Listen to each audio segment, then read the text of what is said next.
This is your hostess Liberty, and tonight we are playing some visual novel games.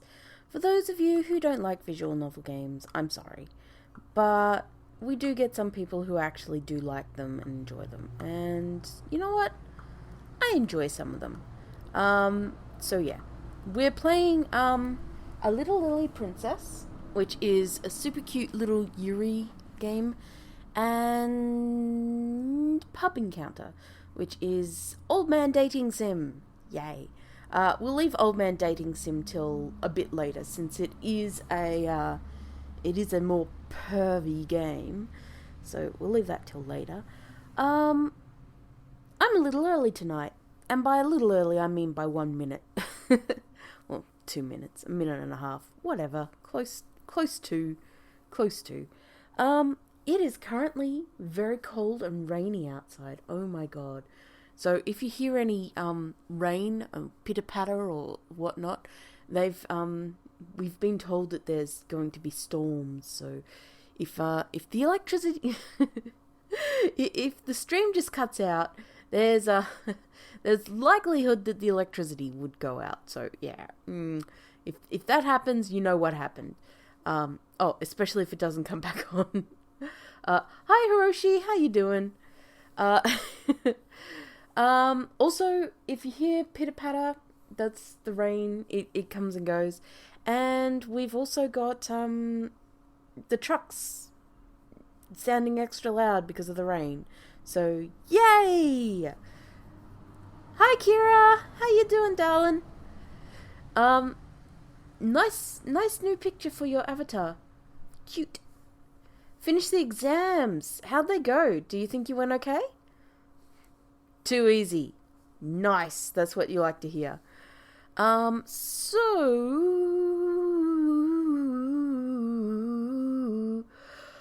I'm also a little yawny today. I was babysitting today. I am okay. Hoi. I'm okay. A little tired, but I'm alright. Mookie dookie. So yes, tonight, Little Lily Princess and Pub Encounter. Kira, I'm gonna have to ask that when we play Pub Encounter, anime is awesome. What's your favourite anime, dear? When we get to Pub Encounter, I'm gonna have to ask that you stop watching, darling, because it is a little, it's quite risque. Quite. Well, a bit. It's a bit more risque than not. It's an old man dating game. I don't think you'd be interested. Old man dating? Yay! Dating old men? Ew. But yeah, Little Lily Princess should be fine. If it will load. Please, come on, game. Load. Oh, hi Shelby. Oh, here we go. A Little Lily Princess. It's so cute. I think I'll just turn the music down a little bit. There we go. And window capture. We'll just get this all set up.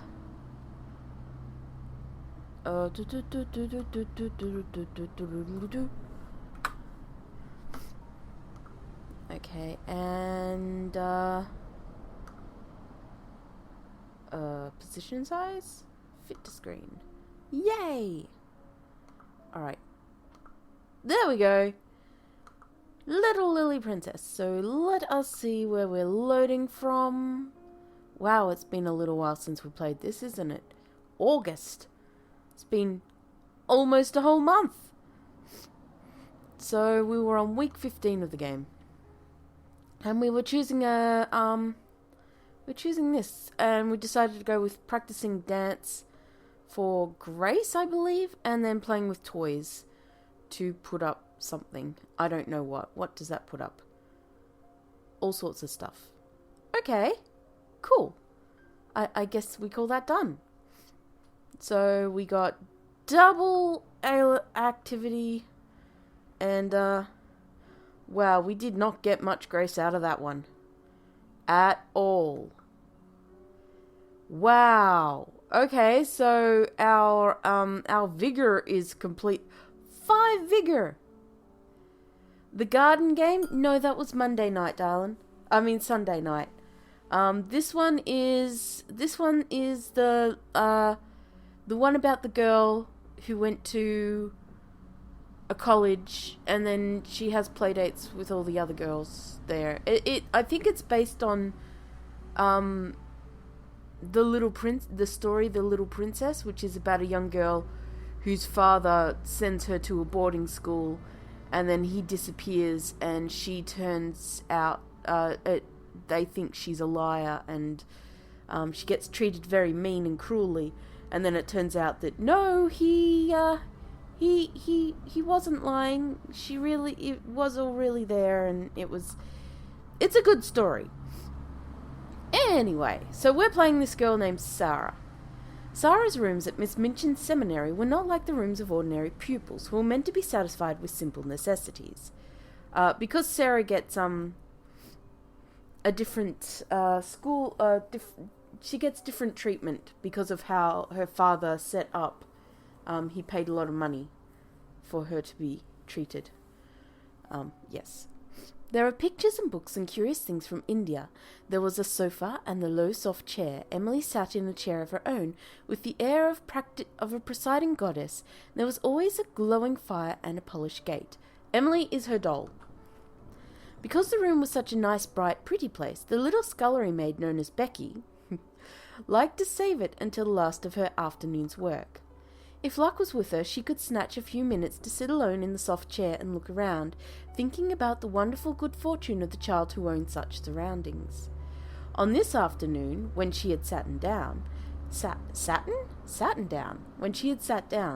sensation of relief to her short aching legs had been so wonderful and delightful that it had seemed to soothe her whole body, and the glow of warmth and comfort from the fire had crept over her like a spell.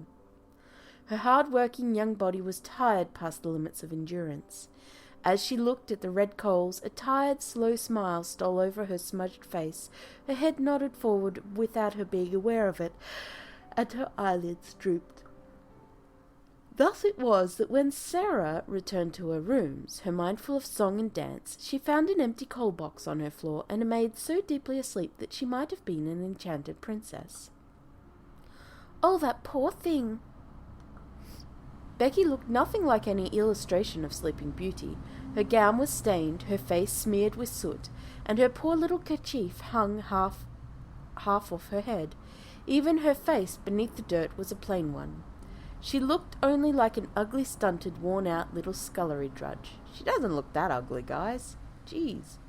But Sarah was not cross to find such a figure in her own favourite chair. "The ill-used heroine of the story. Now at last I can talk to her when she wakes."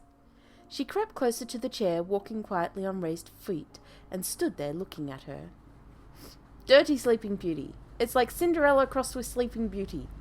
Cinder Beauty. Sleeping-rella. I wish she'd waken herself. I don't wish to waken her, but Miss Minchin will be cross if she finds out. I'll just wait a few minutes. She took a seat on the edge of the table and started swinging her slim legs. If Miss Minchin came looking for Becky, she was sure to be scolded. But she is so tired, so tired. At that moment, Sarah's indecision was interrupted by the popping sound from the fire. A piece of flaming coal had broken and shifted. Huh? Becky did not realize at first that she had fallen asleep. She only remembered sitting down for a moment and the gentle glow, and now here she found herself staring in wild alarm at the wonderful pupil who sat perched quite near her like a fairy. Ah! Becky sprang to her feet, clutching at her kerchief to set it right. Oh, miss, I arst ye pardon, miss. Oh, I do, miss." Sarah put her dainty feet on the ground and stood. Aw, when you watch your best friend sleeping, it's like, oh, they're so cute. But then you're like, I should pinch their cheeks or something and mess with them. Because that's what you do.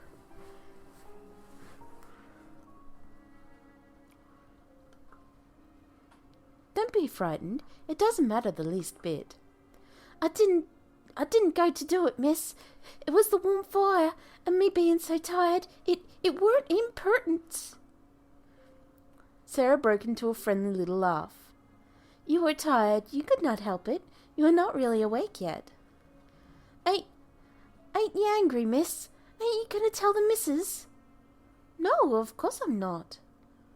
I know I shouldn't have touched your things, miss.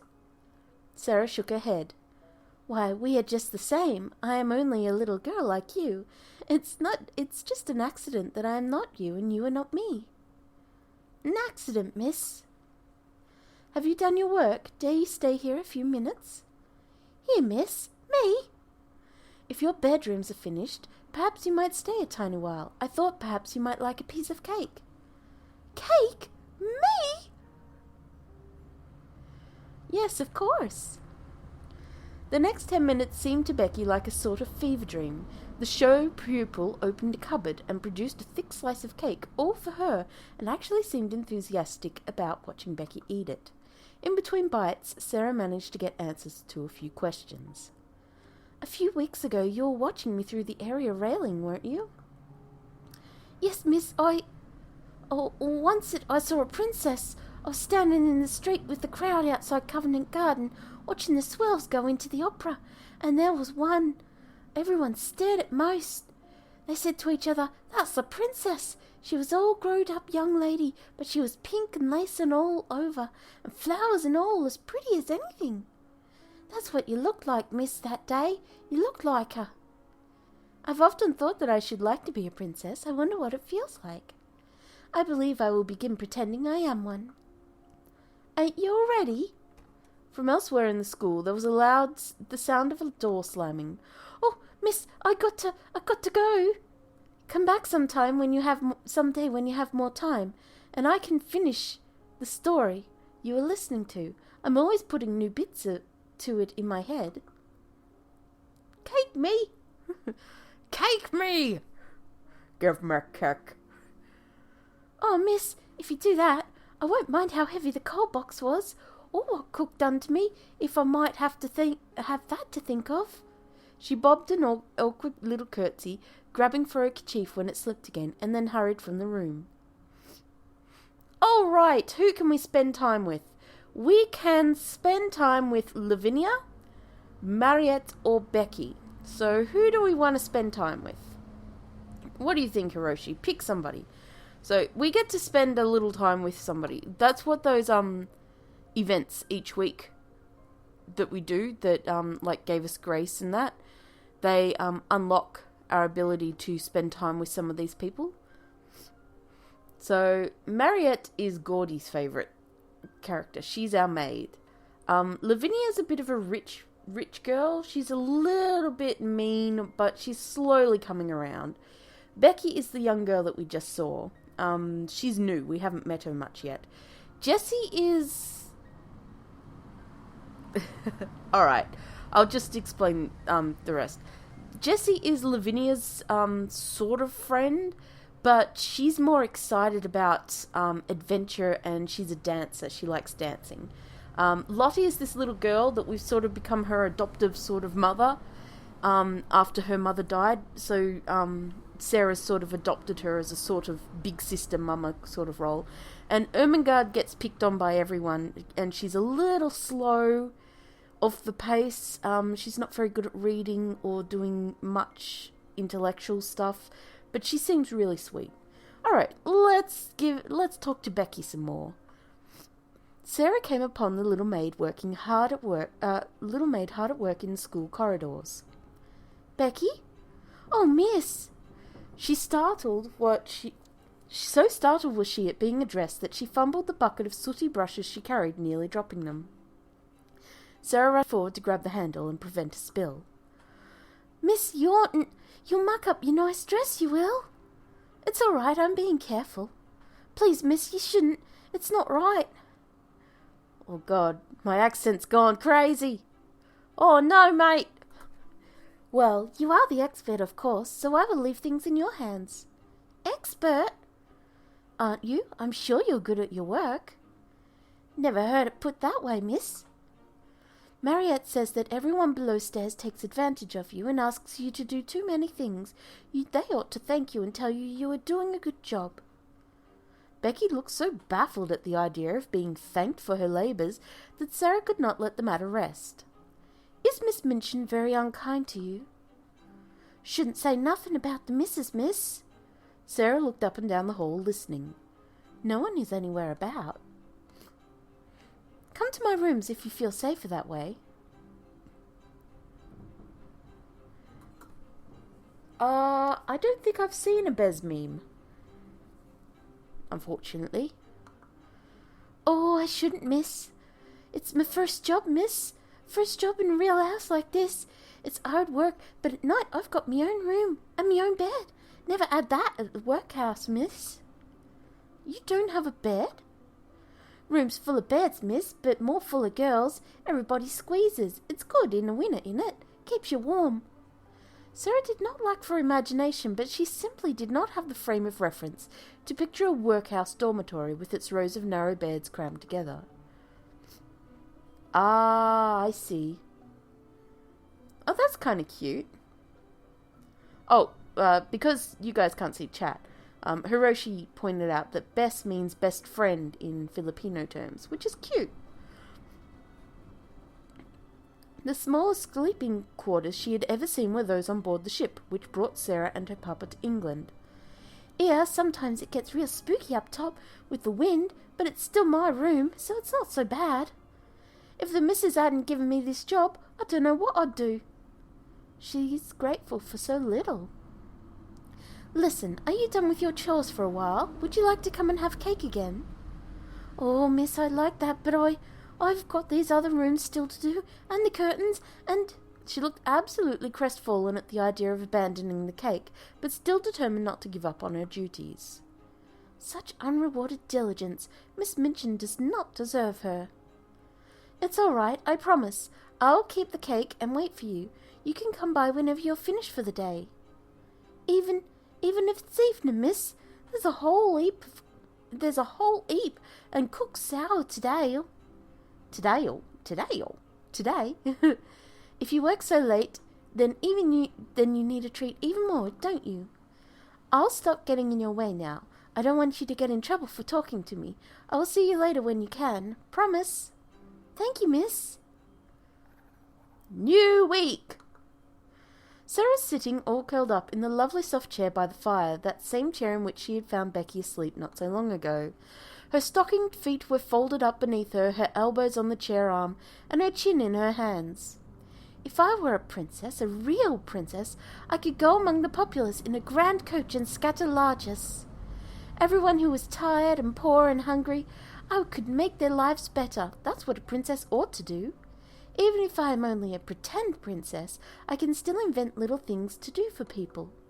She thought back to Becky's amazed delight at being warmed and fed. It took so little to make a difference for her. She was just as happy as if it had been a largesse. From now on, I'll pretend that to do things people like is scattering largesse. Then I can truly be a princess. The thought swelled up inside her, making her head feel quite light. Before she knew it, Sarah was sitting up straight in her chair, her arms at her sides and her feet hanging down, just like a little princess on her throne. Alrighty, now we need to pick what to do. I think we do need some more grace. And a bit of knowledge wouldn't go astray. So, some grace. Dancing is really the only thing to give grace. A lot of grace. Charles Darwin princess. She's an interesting one. I think we'll go with that. We'll do some, we'll break it up a little bit more. We'll do some, there. Alright, so we'll get some reading, so that's knowledge, and we'll hope for some more dance, which should also up our artistry. Hopefully we won't just get vigour. The only other thing that we get dance from is going for a walk, but we're just as likely to get vigour as anything else. So, some sympathy would also be good. I guess we could write in our diary. No, that's belief. That's sympathy. Sure, let's do a tea party. Alright, let's go. Yay! We got some grace! Finally. And some knowledge. Brilliant. And a little bit of everything. And some knowledge. And a little bit of sympathy. Okay, cool. Our stats are looking pretty good then. Sympathy and patience. Yeah, it is a good mix. Mademoiselle, there is a letter for you. Oh, here we go. This is Marriott. Gordy loves her. A letter from Papa. She took the paper into her hands, not without the faintest twinge of dismay. She was glad, beyond glad, to have word from her beloved Papa, and yet such a letter made her realize she had not much thought about him for days and days. Papa would be glad that I had found so many things to fill my days. I should not feel upset. Banishing guilt, she drew out the letter and began to absorb its contents. My dear little Mrs. The letter was far more fulfilling than the early missive from Bombay. He told her of many things he had seen and done, and how people that she had met in India were getting on, and it was all quite agreeable. And then the most exciting news. A friend of mine from my schoolboy days came to visit me here in India quite unexpectedly to let me know of a good piece of fortune. He owns a large tract of land, too large to have seen every detail of it himself, but recently has made a remarkable discovery, a deposit of diamonds. He is now engaged in developing the mines to bring out those diamonds, and if all goes as he most confidently expects, he will become possessed of such wealth as makes one dizzy to think of. And because we were fond of each other in our school days, he thought of your old Papa and offered me the opportunity to share in this enormous fortune by becoming a partner in his scheme. Oh, I don't like the sound of this, Papa. Oh, this sounds like a rip-off scheme, Papa. Diamonds? What is that? Is your father sending you a gift? You're too young to wear diamonds in English fashion. Diamond mines. Sarah's mind was filled with images from the Arabian Nights, deep caverns beneath the earth, sparkling stones studded into the walls and ceilings, dark-eyed dwarves digging them free with heavy picks, heaps of discarded treasure shimmering with the enchantments. Can such marvellous things truly be true? It was all too much to put into words. She handed the letter to Marriott to read, then picked up Emily from her chair.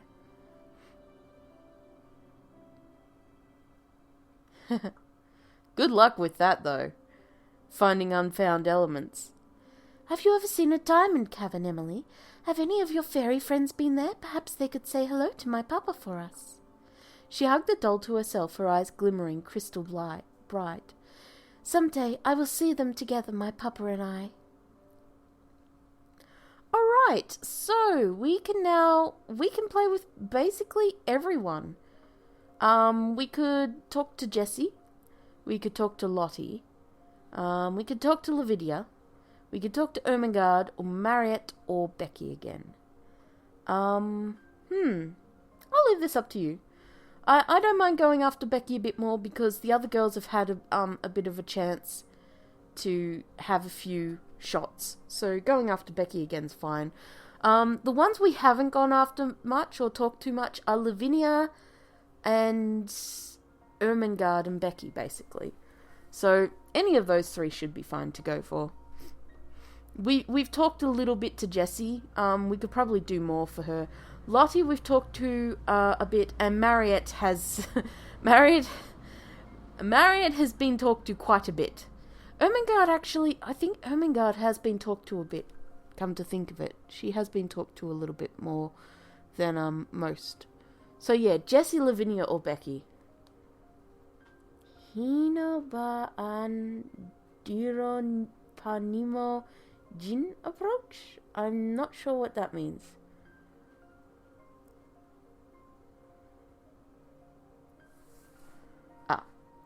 So the ones we have talked to a lot are Lottie, Ermengarde, and Marriott.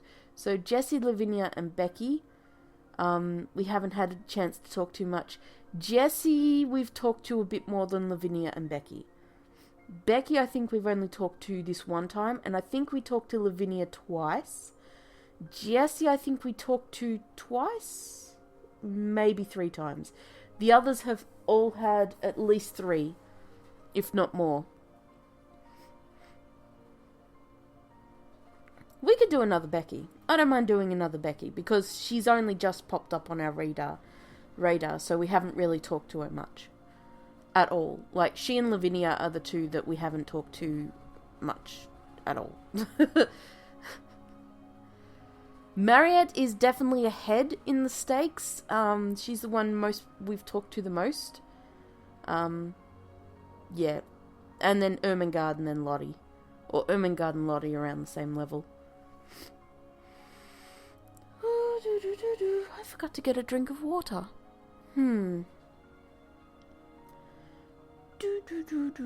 This music is very nice and calming.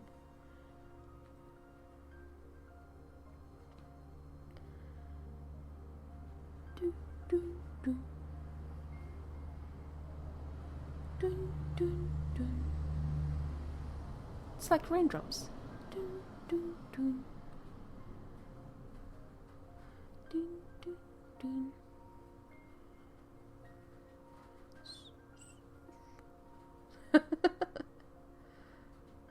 Lottie? Alright, sure. Let's go with Lottie. Go, Lottie! Sarah's room was a bright little jewel. I don't think we're at a point where it's going to matter too much, whoever we go for. So if you want to see a certain somebody, let me know and I'll just go for them. It doesn't really matter. I don't think it will matter too much. I'm pretty sure they let you know before you go down a one-way track forever. So that should be fine. In fact, we'll just plonk a save down. Always good to keep a save. Sarah's room was a bright little jewel in the sometimes drab nest that was Miss Minchin's select seminary. It remained a bright jewel even when Sarah was not inside it, which could be seen now by the small figure that crept in through the open door. Lottie closed the door behind her, then climbed up onto Sarah's bed. She placed her little legs just a little bit apart and carefully patted down her skirt to ensure that the petticoats were shown exactly as much and as little as intended. Maybe Lavinia later. Okay, we'll do Lavinia next time. I'm a dolly. Then she laid her arms at her side, tilted her head back and waited. A minute later, Sarah and her maid Mariette entered the room. A flower that looks the same upside down as it does right side up, but I can't think of...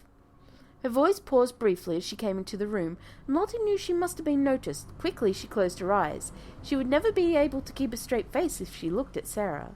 After that moment, Sarah continued. My goodness, Emily must have been busy today. I think she was in such a hurry to get back to her seat when we came in that she didn't quite reach the same position. I see, mademoiselle. Will you tell us what you have been up to, Emily? No, you're very good at keeping secrets. I think we ought to change her clothes and get her ready for bed. She must be very tired. Do not forget the new doll. Lottie fought not to giggle, imagining Sarah picking her up next and changing her clothes like a doll. But she had to keep her eyes shut or she would spoil the joke. Oh, I'm sure she'll be fine. Dolls have to know how to be still for very long periods of time. A doll in a shop window where everyone can see her must stand for hours and hours without even blinking. I would not like to try it, standing so long. Here, take Emily's shoes and put them away safely. It would be terrible if she lost them. She needs to be able to run quickly. Yes, mademoiselle. Lottie began to realize that no one intended to pay any attention to her. Sarah and Mariette continued to fuss over Emily, adjusting her nightgown and her pillows. The new doll was utterly neglected. Lottie couldn't help herself any longer. She whined. What was that? Oh, Lottie, when did you come in? I thought you were a doll. I don't want to be a doll. Being a doll is boring. Well, I think it's interesting enough for a doll to be a doll, but it's not so much fun for a girl to be one, don't you think, Mariette? As you say, mademoiselle.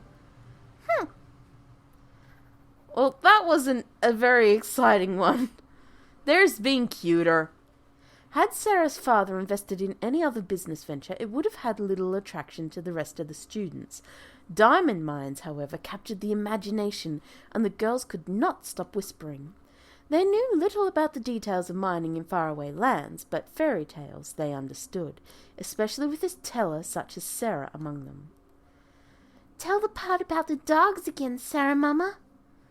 Deep underground beyond the passage with the lamps, there were 4 doorways, and each led to a different kind of treasure: copper, silver, gold, and diamond. The first was the room of copper. Copper lanterns hung from the ceiling, and copper pots lined the walls, and over the floor was spread a blanket of copper coins. But the guardian of this room was a dog with copper eyes as big as saucers, and a mouth full of rough-edged copper teeth. Not everyone was quite so caught up in wonder. It's a silly fancy, like everything else, Sarah says. I don't believe such things as diamond mines actually exist. Well, people have to get them from somewhere. Of course they find diamonds in the earth, but one at a time, surely. Not all mines filled with diamonds. Do you know what a diamond ring costs? Not even a big one. If there were mines full of diamonds, people would be so rich it would be ridiculous. I hate to tell you this, Lavinia, but Perhaps Sarah will be so rich that she will be ridiculous. She's ridiculous enough already. Lavinia, do you hate her? No, I do not. But I don't believe her. Conversation died as Miss Minchin walked into the main hall. Girls, gather round, please. I have an announcement to make. We have had some very exciting news regarding a parent of one of our pupils. Starting from today, Sarah Crewe will be leading the procession whenever we leave the school grounds. You will look to her as your example. Oh, that's not going to go over well with Lavinia. Lavinia is the one who was currently leading all the time. Lavinia could only stare, her mouth agape, her eyes not quite as big as saucers. Looks like Miss Minchin believes in the diamond mines. How dare she! Lavinia clenched her fists against the fabric of her dress and forced a tight smile over her face. She walked up to take her new place in line. It appears that I will now be walking behind you, Sarah. Oh, it wasn't my idea.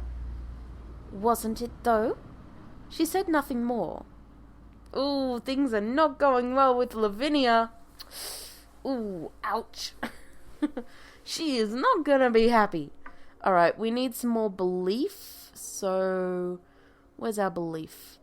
Let's write in a diary, practice some dance, and a bit more sympathy should be fine. Yeah. Lavinia is... I like her, but... Oh, we did not get much belief out of that, that's for sure. But she can be a bit... Oh, we got a little bit. She can be a bit bitchy. Oh, it's Ermengarde. Sarah found Ermengarde in the main hall, wiping tears from her eyes. What is it? Is something wrong? Oh, Sarah, do you remember the nest of eggs we saw in the tree a while ago? Oh, did they hatch? Yes, 2 weeks ago, but it's dreadful. What's dreadful?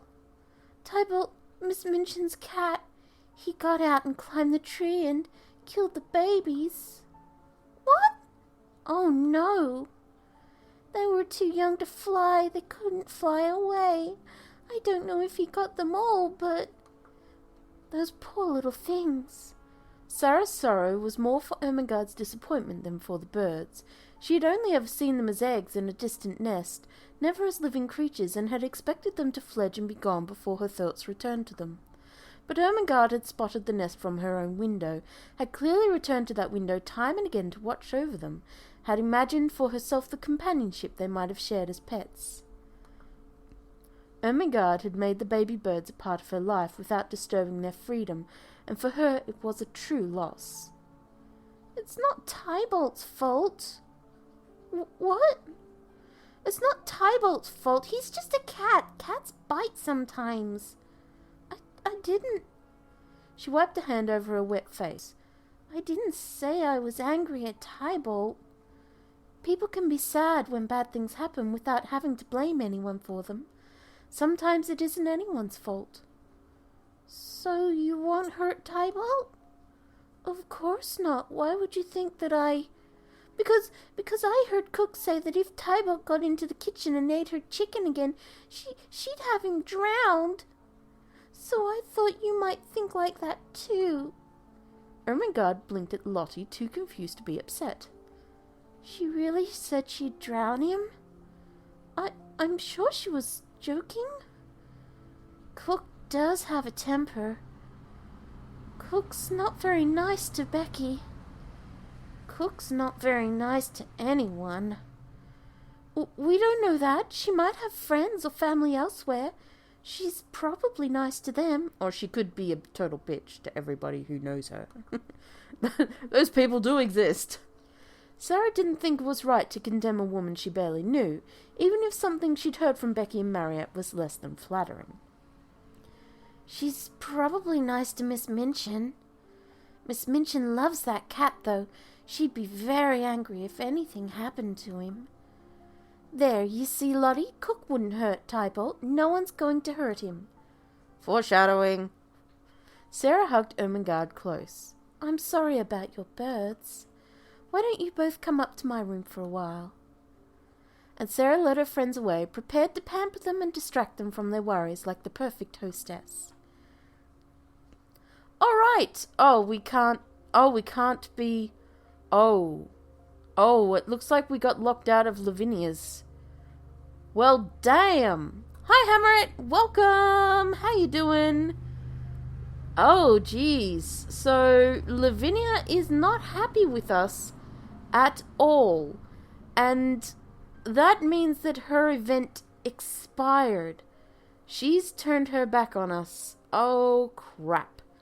Well, I did not know that was going to happen. Holy shit. Okay, so who do we want to play with next?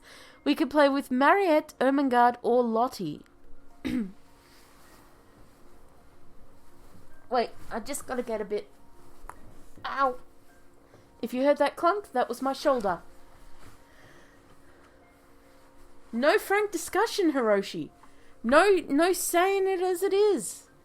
No saying, sorry, Lavinia, it wasn't us. Well, we just had Lottie, so we could go for Ermengarde or Marriott. What do you think? Ermengarde, Marriott? Oh, I've got a brother. What do you want, brother? I am streaming. Nothing. So doing. Ah. Alright. Later, bro. That was just my brother. He likes to check in and see what I'm doing. I don't know why. We'll just, Well, it's a good thing we saved, right? Crap. Alright, I mean...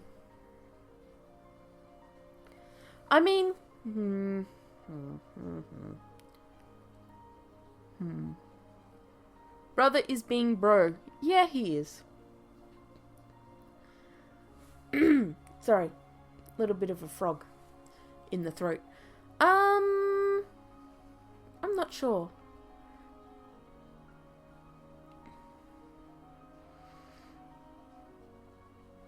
Ooh, love advice. Well,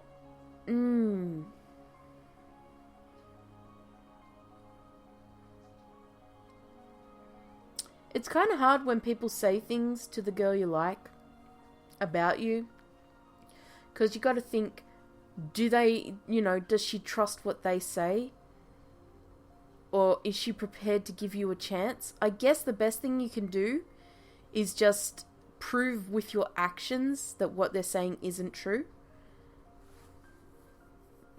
I guess that's about that's about as good the best thing you can do in that aspect. Is just prove prove who you are by your actions, by what you do, and let her see for herself and make up her mind herself. By seeing how you act, who you are, that kind of thing. In the end, talk's cheap. Actions mean more than words. Love advice! Da da da da da da. Ding. Sorry. I don't know how much that will help you, but, you know.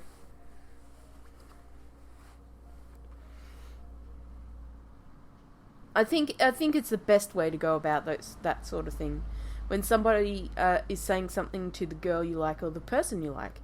Yeah. Just showing them who you are as a person, letting them get to know you. Ah, so a bit of an age difference. Well, it depends what age of the spectrum it is. Like, if you're in your 30s and they're 7 or 8 years younger than you, that's a bit different to being in your teens. Like, if you're 18 and they're... Okay, no, that doesn't quite work. If you're 22 and they're, like, 16, that might be a bit of a problem. Actually, a friend of mine, started dating a 22-year-old when she was 17, and they're now happily married. But there are some boundaries because of legal reasons. And those legal reasons exist because there are issues about people not knowing what they're getting into and not being able to understand. Well, that's not too bad, Hammerit. Like, she's overage. She knows what she's getting into. She's probably had a boyfriend before.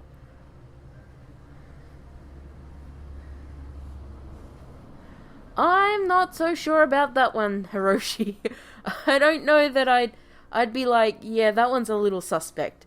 Maybe if the 18-year-old was a little bit older, like maybe 25, that might be a little bit better, because they haven't really experienced life yet. I mean, when you are that age, you feel like you're older and wiser and, you know, rah, I'm going to take life by the balls. I'm 18 now, mwah, adult. And really, you're kind of like, there's a lot you still don't know about how real life works, even at that age. I mean, I'm 30 what, 33? There's still things I don't know about how life works. I'm still learning shit, so I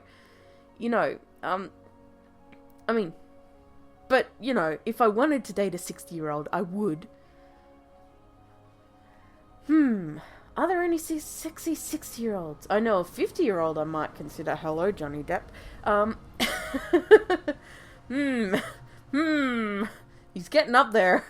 He's getting up there in age. But, yes. Yeah, that kind of thing. But your one isn't too bad. As long as she doesn't mind that you're older. You know, as long as you're straight up front about it. She's still kind of young, but she's at that age group where she's like over the... What am I doing? I'm supposed to be playing a game, not giving friggin' life advice. Anyway, that's not so bad. My mum is currently dating a guy... Okay, here we go. My mum is currently dating a guy who's 15 years younger than her. Alright? It's fine. It is a little weird that he's only 5 years older than me. Just a little weird. But... it's fine. So, yeah. Oh, she thought you were younger.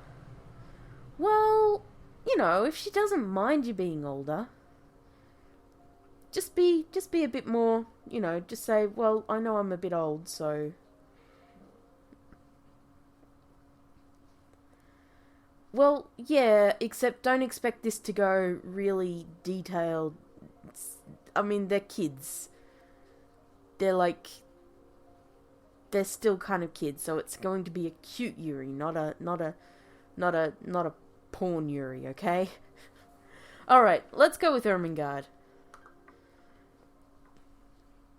Sarah, oh Sarah, look what I have. Ermengarde knocked rapidly on Sarah's door with one hand, while the other pinned her treasure against her chest. When Sarah opened the door, she was surprised to see her friend clinging with such enthusiasm to what appeared to be a pair of books.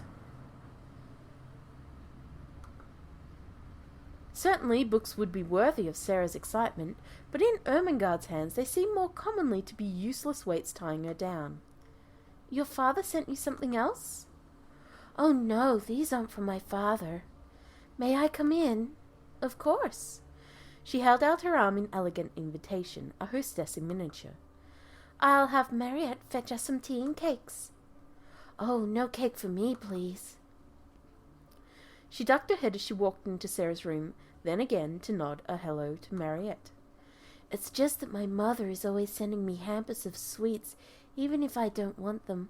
I would rather have bread and butter, if that's all right. Of course it is. I will return shortly, mademoiselle. Sarah pulled out a chair for Ermengarde, who was still cradling her burden. Are those books something your mother sent, then?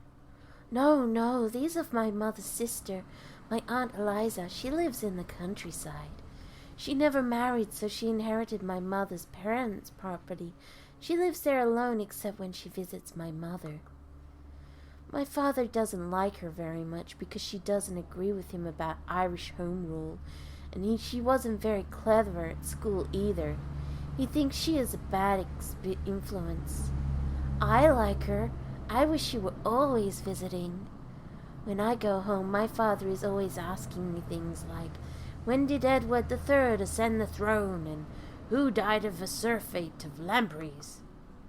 And then my mother says, Dear me, Ermengarde, you are very fat, and sighs. Wow!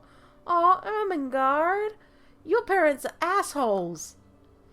Aunt Eliza takes me riding and talks about the hunt, and Rover and Skipper, her dogs, and her gardens.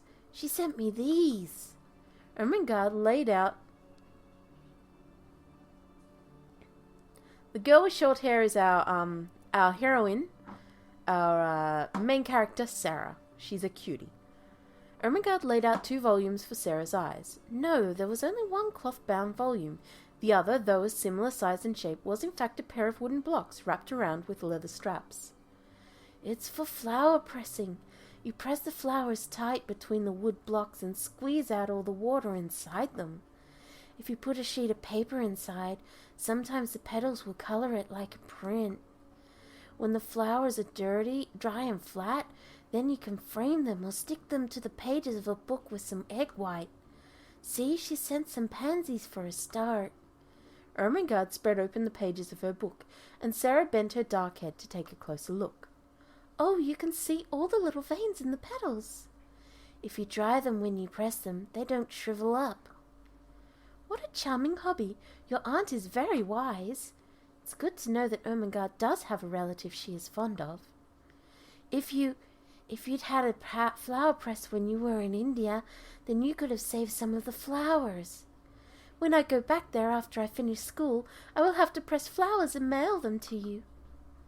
Go back. It had not occurred to Ermengarde until this moment that Sarah saw her life in England as nothing but a temporary sojourn. Yes, I must return to my papa. I miss him dreadfully. See you, Hiroshi. Have a good time. Ooh, pixel horror. Woohoo! Oh, that reminds me, I've got to get the event page for the Halloween event up. See you, Hiroshi! Then I'll never see you again? Oh. Sarah, as well, had not entirely considered That was a very loud truck. The consequences of developing friendships as Miss Minchin's and then returning to her home so many hundreds of miles away. It was one thing... Ooh, sorry. Yawn. Yawn. Excuse me for that. It was one thing to think of those whom she loved and missed, but another to consider that she herself would be missed quite strongly if the look in Ermengarde's eyes were anything to judge by. Well, once I'm an adult, I'll be able to travel if I please. I see no reason why I wouldn't come back to England once in a while. She reached over and touched Ermengarde's hand. If you are waiting for me here, then I will always come back. Ermengarde breathed out a sigh of relief. I would be dreadful if you were gone forever. At that moment, Mariette arrived at last with the tea, and Ermengarde's flower book had to be carefully set aside. New week! Oh, Lavinia. Lavinia strode through the halls, Tybalt clasped to her bosom, crooning little songs to him and paying no attention to any fur that might be shed onto her dress. She's been carrying that cat around all day. Gossiping about your betters, Ermengarde. You had better be careful. Bad little birds who squawk and squeal get gobbled up whole. Oh, wow, that is mean, Lavinia. Lavinia threw her head back and laughed. Tybalt stirred in her grasp, yowling faintly. Shh, my prince. Yes, you are a good little kitty. Shh. That's what cats do, you know. They eat the weak. The sound of her humming marked her passage as she moved out of sight. I think she set that cat on the birds on purpose. I'm sure she wouldn't do that. You heard what she said. She was laughing at me. That doesn't mean that she... No, I won't believe it. She said what she said to taunt you, and that was very unkind of her, but she isn't a wicked person, not really. It would be wrong to accuse her of something so dreadful. You're too charitable. Lavinia is horrid. I know you're always kind. I'm glad that you are, but she doesn't deserve it. It isn't so much about what she deserves. Kindness isn't something you should have to earn. A princess should always be kind, whether it's to a noble or a peasant or a witch. Sometimes being kind to a wicked witch is the only way to break her spell. Or to make a friend. I wish Lavinia would be kinder to others. So do I. All right. Oh, our knowledge took a hit and a half. And our sympathy needs to go up. So I guess we could do that. We could have a tea party. Our belief and vigor also need to go up. So, oh god. Right. That looks like it might balance out. Or not. Okay, we got some sympathy and... Alright, we got a little bit of grace in that in there. And, of course, we got the... We don't need patience! Well, damn. That's gonna limit our options. Sarah, may I come in? Of course. This may be a foolish question, but do you know where Lavinia has gone? Is she not in her room? No. Then I don't know where she is. Perhaps she went out to have an ice. She must have gone out somewhere, but she didn't tell me what she was going. I feel like in the past week she's spoken more to Tybalt than me. She's obsessed with that cat. She's even taking it to her room to sleep with. I'm supposed to be her best friend and... Jessie looked down, hugging her arms around herself. Sometimes when you're feeling sad, it's easier to talk to someone who can't talk back. Someone who'll just listen.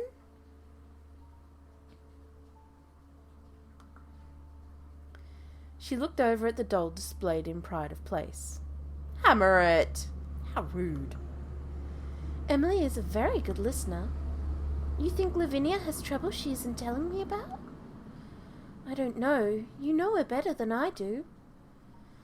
I would turn myself into a cat if I could, if that would make her happy. It usually doesn't go well in stories when a princess is turned into a cat. That means she's under a curse. Oh, I'm no princess. You could be if you wanted. Anyone can be a princess if they're willing to work hard at it. That's only pretend. I think princesses who live in castles are kind of pretend too. Because we pretend that they're different than we are just because of where they are born. You are a queer sort of girl sometimes, Sarah Crewe. Maybe you're the one who was born different. Probably. Alright, so we can play with Lottie, Ermengarde, or Becky. Oh, Lavinia, I'm sorry. Okay, we just had Ermengarde, and we did Lottie just before. We could do another Becky, I reckon. I reckon we can do another Becky. Becky leaned back in the soft, comfortable chair and listened as Sarah spun a story for her. This tale involved a king who had 2 daughters but no sons, and who was under a terrible curse that only a hero who travelled the witch's road could lift. Each daughter swore to do her best to save her father, and thus they each outfitted themselves and went on their separate journeys. The elder had hair of gold, and she wore bright silver armour and carried a thin-bladed sword with a hilt like a bell. The younger had hair of midnight and wore a dress of soft, flowing blue. She carried no weapon other than her words and her kind heart. Becky was so entranced by Sarah's voice that she forgot for moments at a time to keep eating the slice of cake she had been handed. The elder princess chose the fiercest horse in the royal stables and galloped along the witch's road at great speed until she came to a metal bridge over the river. Then the horse's hooves pounded into the metal. They made such a clang that the horse was startled, and the eldest daughter was flung from her saddle. The younger princess did not want to tire her favourite pony by making him carry her, so she walked down the witch's road holding his reins. They went much more slowly, but at last they reached the bridge. Her gentle pony didn't want to touch the metal bridge, but he trusted the youngest daughter, and she soothed and petted him, and together they crossed the river. As Sarah's story continued, the kind younger daughter encountered a monster which terrified her and required her bolder sister's approach to chase it away. Eventually, the two princesses learned to work together and progressed to the end of the road. And there, inside the twisted brambles of the witch's hut, they found their father. Was the curse broken? I was cursed, he said, because I had no sons to rule after me. I built this road myself as a test. But now the two of you have learnt your strength, and I know that you can rule together. Oh! Becky folded her hands under her chin and let out a fond sigh. Could two princesses really rule a kingdom, miss? I don't see why not. Our queen was a princess once. I guess it's so. All of a sudden she sat bolt upright in her chair. Blimey, the time! Sorry, miss. It's all right. I suppose you ought to go. Becky looked dolefully at the thick slice of cake, still half uneaten, then sat before her. Can I take it with me, miss? I got me pocket here, you see. Tied beneath Becky's apron was a stained old cloth pouch, the surviving half of a discarded pair of pockets from some lady's wardrobe. Sarah did not imagine that any cake held in such a pocket would be pleasant to eat afterwards, but scolded herself that it was not her decision to make.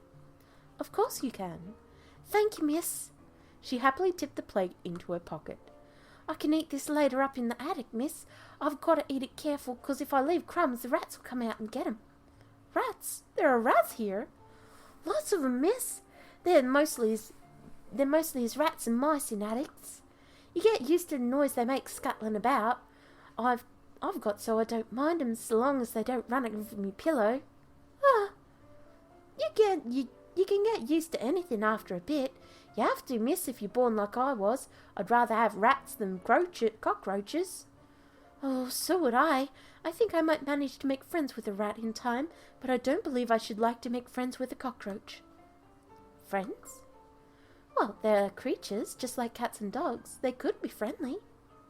I think Becky needs that food more than the rats do, but I wonder if the rats are hungry too. Perhaps if there are any crumbs in your pocket, you should shake it out somewhere away from your bed, so that if the rats come out to eat, they won't bother you. That's clever, miss. Perhaps I'll try it. New week! Yay! The sound of angry voices drew Sarah into the hall. You've been touching my things, haven't you? No, miss, I hadn't. Didn't you clean my rooms? Yes, miss. Then you touched my belongings, didn't you?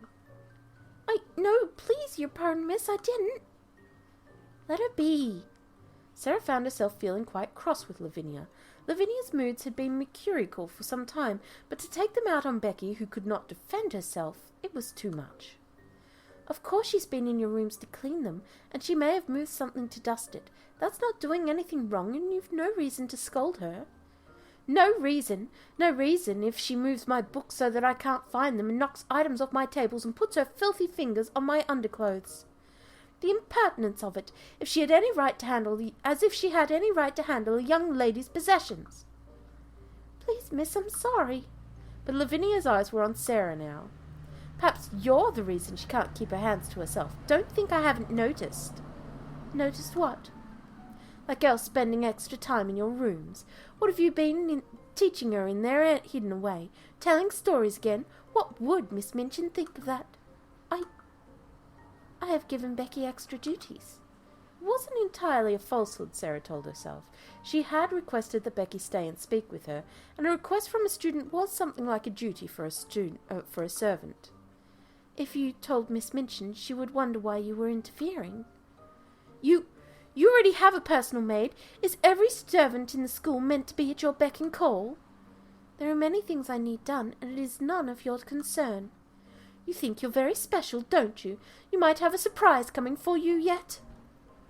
Lavinia whirled about, passing through the door to her room and slamming it behind her with much force. Oh, miss, I don't mean to cause... You didn't cause anything, Becky. Whatever's wrong with Lavinia, it isn't your fault. Yeah, Lavinia's been a bit... lately. Okay. Oh, God, our belief is way down. Well, we've got 2 writing diaries. Oh, God, we'll just have to go with that. Give me more knowledge! No, I don't need more patience! Oh, thank God. Ah, I don't want that. Thank you.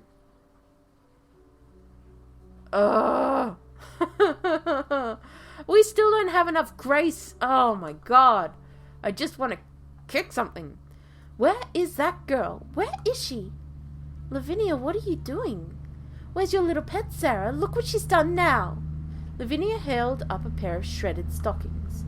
Ruined, completely ruined, and she did it out of spite. Where is that girl? She ought to be whipped. I'll have her... You will not? What did you say? You've been letting Tybalt sleep in your rooms. He got at your stockings, not Becky. That's claw-marked. And you can't blame him either, because he's just a cat, and that's what cats do. You stupid fat-faced fool! Girls! Lavinia's enraged tones had attracted extra attention. Lavinia, I'm surprised at you, shrieking and carrying on like a fishwife. What a way to behave! You ought to follow Sarah's example. Sarah is always a model student. You could learn a great deal from her. Lavinia's head jerked as if she had been struck a blow. Oh, that's not going to go well. The ruined stockings drifted forgotten from her numb hands. Yes, Miss Minchin. Oh God, that's not going to go well at all. That is not going to go well at all. Shit, Lavinia's going to be after our blood even worse. Alright, we'll go with Mariette. We've done Lottie, we've done Becky, we'll go with Mariette. Sarah sat at her desk unmoving, a pen kept poised between her fingers in preparation for the words that had not yet come. Perhaps you are studying that paper very You are studying that paper very intently, mademoiselle. Are there secrets written upon it? It was a kindly teasing over the still blank page, but Sarah considered the question seriously. Not that I can read, and I haven't written any of my own, not yet. It would be an interesting sort of magic to write words on paper that only some people could see, but it might be even more interesting if you could read words that hadn't been written yet. But then I suppose if you could read them first, you wouldn't be the one that was writing them. That was a sound Sarah had learned of polite acknowledgement without understanding. I am preparing to write a letter to my papa, you see. I want it to be just right, so I keep turning the words over and over again in my head. I don't want to send him a page full of blots and scratchings if I change my mind. I am sure that he would love any letter from you, even if it were nothing but scribblings. Yes, I suppose he would. Still, I want to do my best. Sarah thought a bit longer, then asked, Have you written to your family in France, Mariette? No. Do you need paper or ink? You can use my desk when I'm out. If you would like me to leave you some time without interruptions, I could...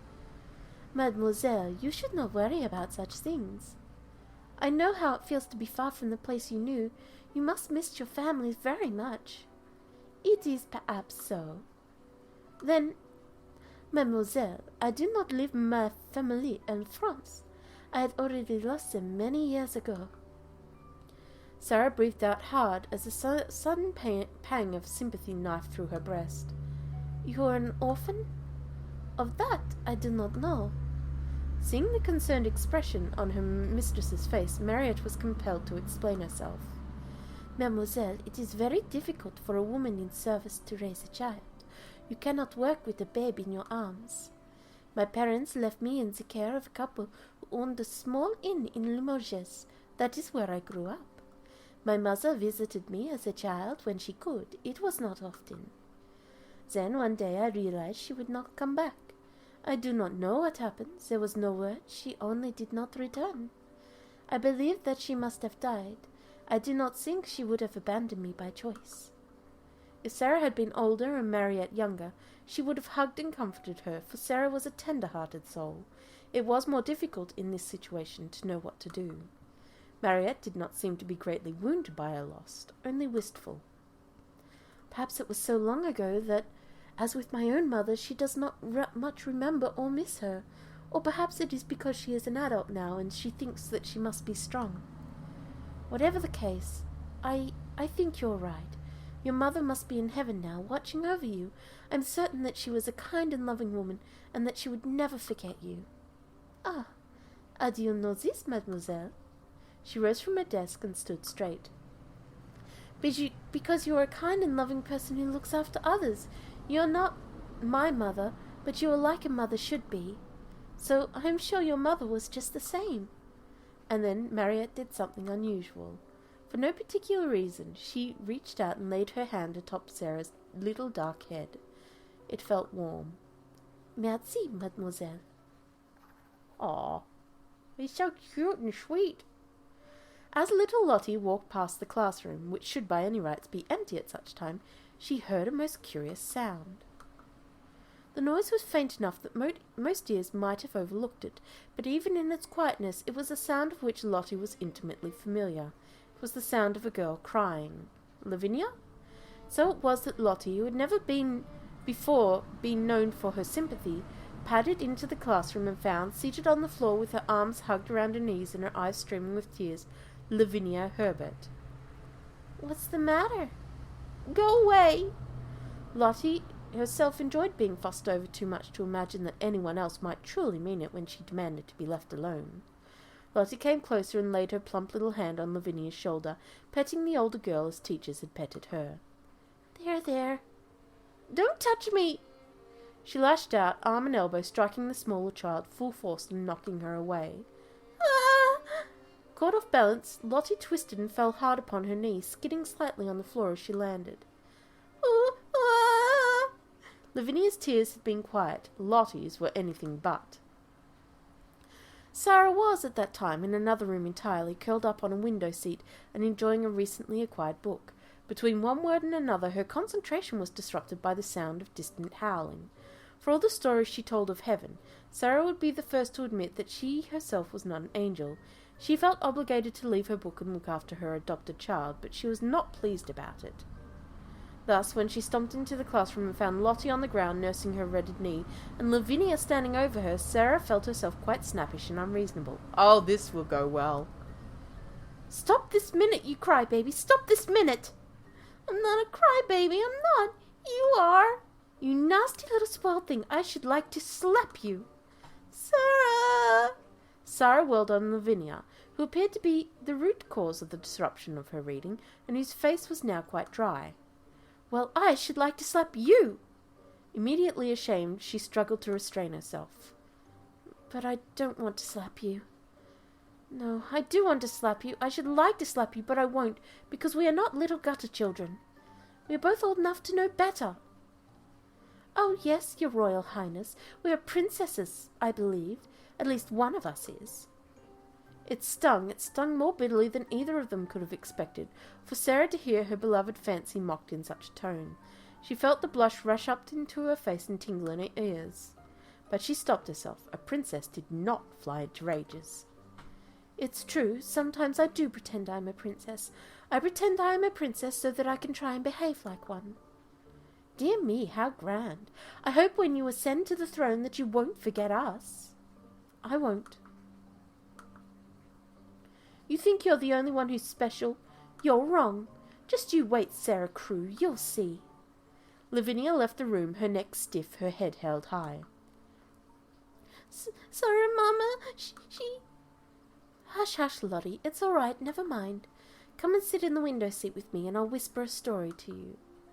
Will you tell me about the diamond mines again? Of course. Oh dear God, things are going to come to a head. They're not going to go well.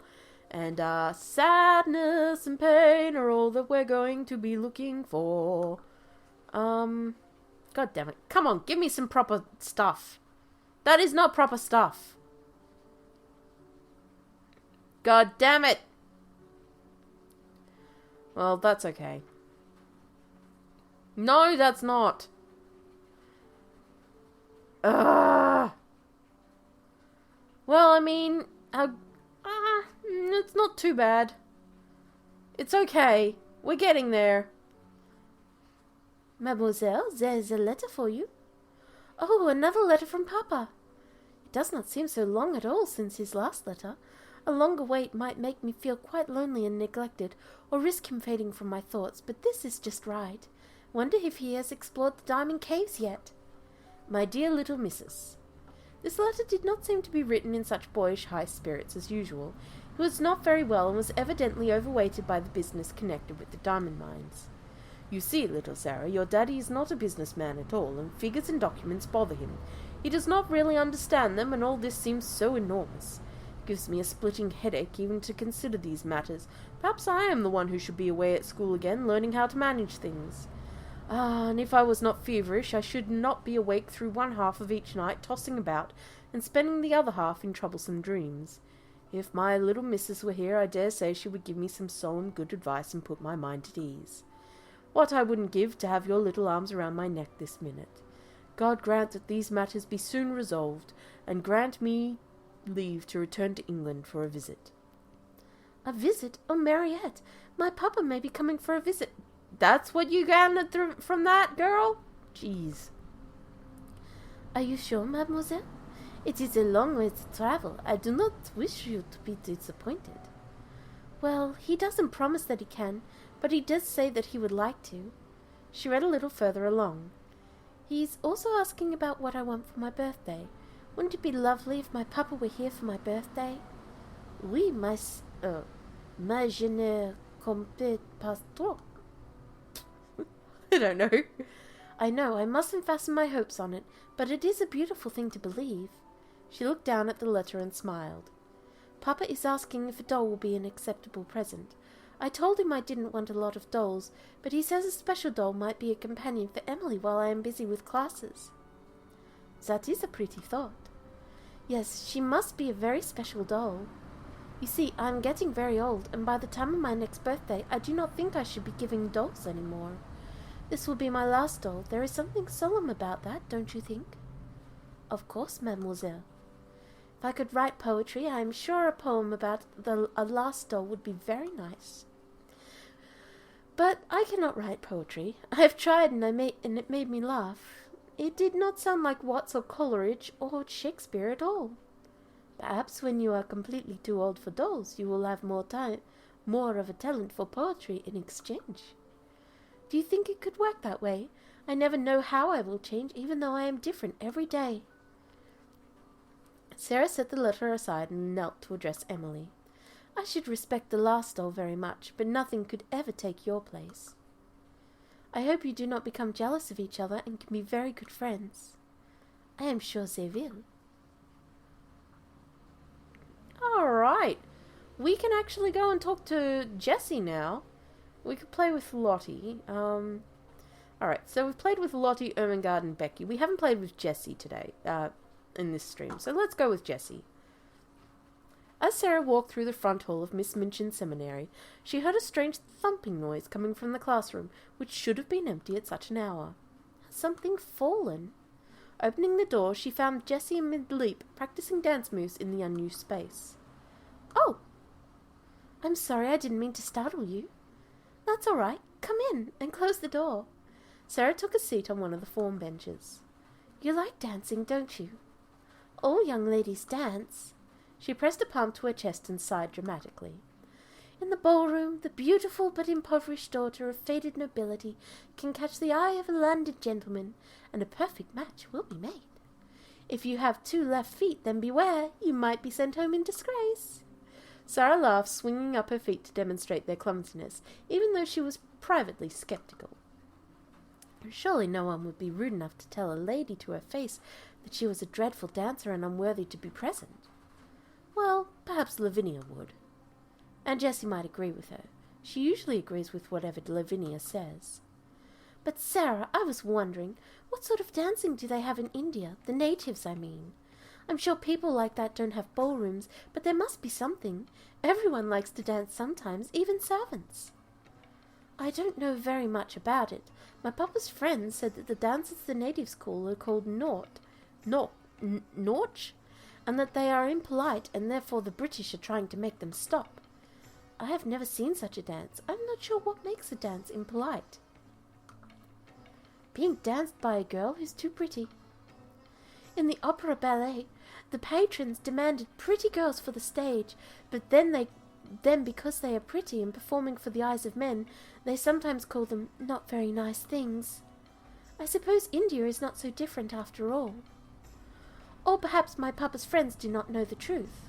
My ayah said that the native dancers are called Kathak, and that they dance in the temples to tell stories about their gods.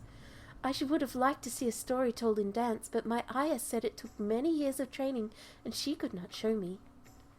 The ballet tells stories too, but I can't imagine that India dance is anything like ballet. With a sigh, Jessie swept her long hair away so she could sit beside Sarah. I do love to dance, especially ballet. It would be lovely to be a ballerina on stage admired by everyone. But no English girl could ever be a great ballerina. Everyone knows that it is the French and Italians who make the best dancers. You're half French, Sarah. Do you have any hidden dancing talents? I don't think so. Maybe you don't know all of your talents yet. I'm sure I don't. I believe that we all have talents and strengths that we don't know, that we will discover when we need them the most. That's the way that stories work. It's magic. But I don't think that dancing is going to be one of my talents. You do like to tell stories. Maybe you should try telling a story in dance. Sarah thought, Hi, Jeroen. Welcome to the stream. We are currently playing A Little Lily Princess, which is a super cute Yuri game. It's not the porn type of Yuri game. It's the cute, chibi, cute kind of Yuri game. They're teenagers, young teenagers. Okay. Sarah thought for a while. Then pardon. Then walked to, and we've already crossed one of the girls off our list by accident. Oh no. Sarah thought for a while, then walked to the center of the room and raised her arms over her head in a graceful curve, like the ballet fifth position. Once upon a time there was a prince who was also the sun. New week. Stay together now, girls. Keep in line. It was Sunday, and the girls of Miss Minchin Select Seminary walked together on their way back from services. The air was warm, and the foggy veil of London thin enough for sunlight to pass through. It seemed a day designed to inspire rest and relaxation. In that indolent atmosphere, only Sarah heard the fruitless cough of the beggar child. She could not have said whether it was the same child as before, nor did she take the time to consider the likelihood of such. She moved without thinking, her coin purse in hand. Here is 6 pence. Go and buy yourself some fruit and something to drink. After passing on her bounty, Sarah returned to the formation of schoolgirls, fully expecting to be scolded by Miss Minchin. Such was not to be. Did you all see that, girls? Sarah has given you a very fine example of Christian generosity and kindness. We all know the importance of these virtues, but we often find it difficult to put them into practice in our daily lives. That's our Sarah. Yes, our marvellous little princess. How strange, have I changed so much in the months that I have been here, or has Miss Minchin? Oh, Sarah, yeah, Miss Minchin's just playing suck-up. Or could it be that we are both exactly as we always were, and something else has changed and said, yeah, diamond mines. Diamond mines, girl. Oh, we need some more grace. It's time to practice some dancing. Dance, dance, dance. Alright, let's see if we can get some of this going. Oh, come on. No, not that. I mean, that's okay. No, why? Why do you hate me so? Ah! Why do you hate me so? Thank you for having me to tea, Sarah. You know you're always welcome. Yes, but I still appreciate it. I don't think I should stop thanking you when you do nice things just because you've done them before and I thanked you before. You are very sweet. Sarah looked down at her tea. The sugar had already completely dissolved into the hot water. Its sweetness was not something that could be seen. Ermengarde, do you know why Miss Minchin treats me differently? She does? I feel that she praises me every day, whether it's for being quick to finish my lessons or something so small as having an amiable smile. Cat, stop scratching. Alright, give me one moment. I've got to get the cat.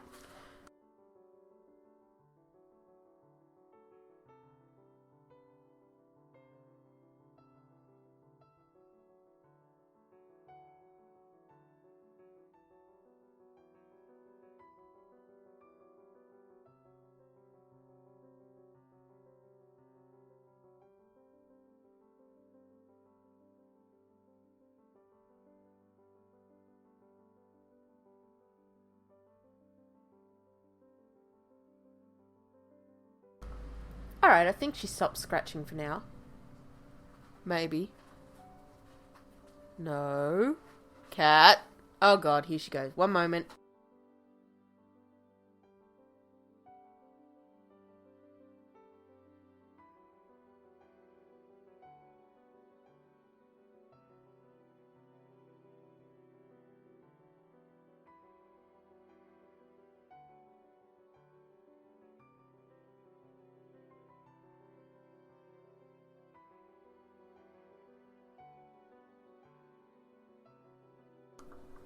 Alright, she's definitely stopped now, I'm sure. Hi Ziggy, welcome! Welcome, we are playing Little Lily Princess. But you have a lovely smile, and you are very clever at your books, more than anything. Everything she says is true. I must believe that if you say that it is so, but I don't feel that I am any more clever or amiable than I was some months ago, and I do not think she liked me so much then. Maybe it took Miss Minchin a while to realize just how wonderful you are. Some people aren't as quick at understanding things as you. Sarah sighed to herself and took a sip of her tea. A lot of nice accidents have happened to me. It just happened that I always liked lessons and books, and I could remember things when I learned them. It just happened that I was born with a father who was beautiful and nice and clever and could give me everything I liked. Perhaps I have not really a good temper at all. If you have everything you want and everyone is kind to you, how can you help but be good-tempered? I don't know how I shall ever find out whether I am really a nice child or a horrid one. Perhaps I am a hideous child, and no one will ever know just because I never have any trials. Lavinia has no trials, and she's horrid enough. Sarah rubbed the edge of her nose reflectively as she thought the matter over. Well, perhaps that is because Lavinia is growing. Aren't we all growing? Lavinia is one of the eldest. I've heard it said that that age makes girls especially disagreeable, though I don't know why. Yeah, see, they're prepubescent girls, okay? This is not going to be turning into a porn game anytime soon. I don't believe. I hope that I don't have to become angry all the time only because of growing older. Oh, I'm certain that you won't. You're a kind friend. Alright, so we could play with Lottie or Ermengarde.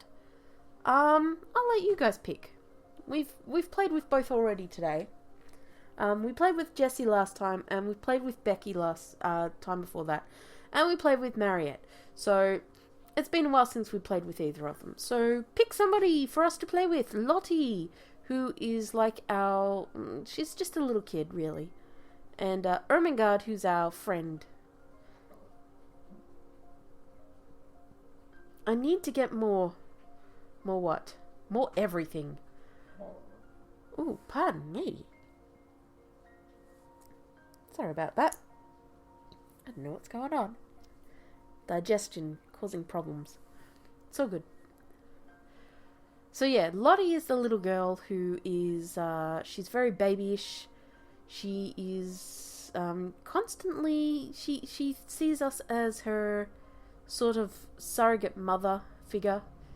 And Ermengarde is the country lass who's a little slow on the uptake when it comes to studying and stuff, but she's sweet. And we sort of locked ourselves out of Lavinia's thing because, well, she doesn't like us very much right now.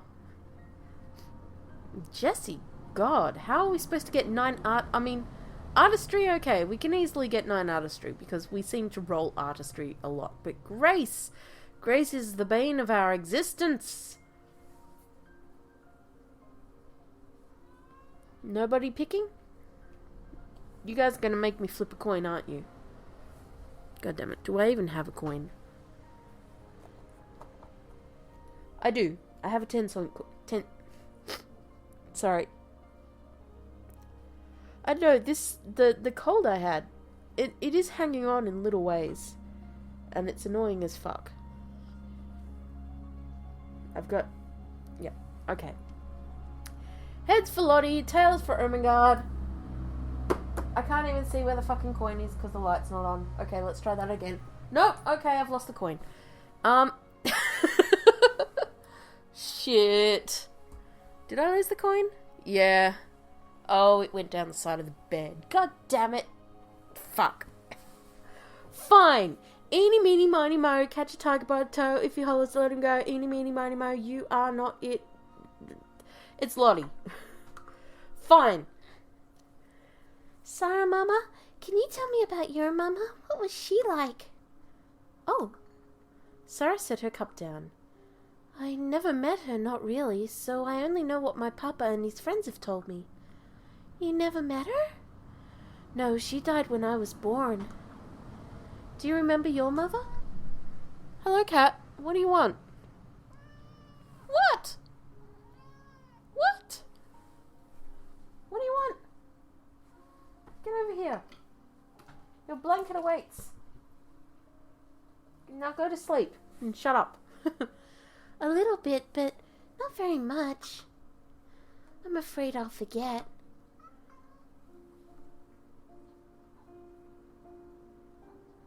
Don't meow at me. I'm trying to read stuff.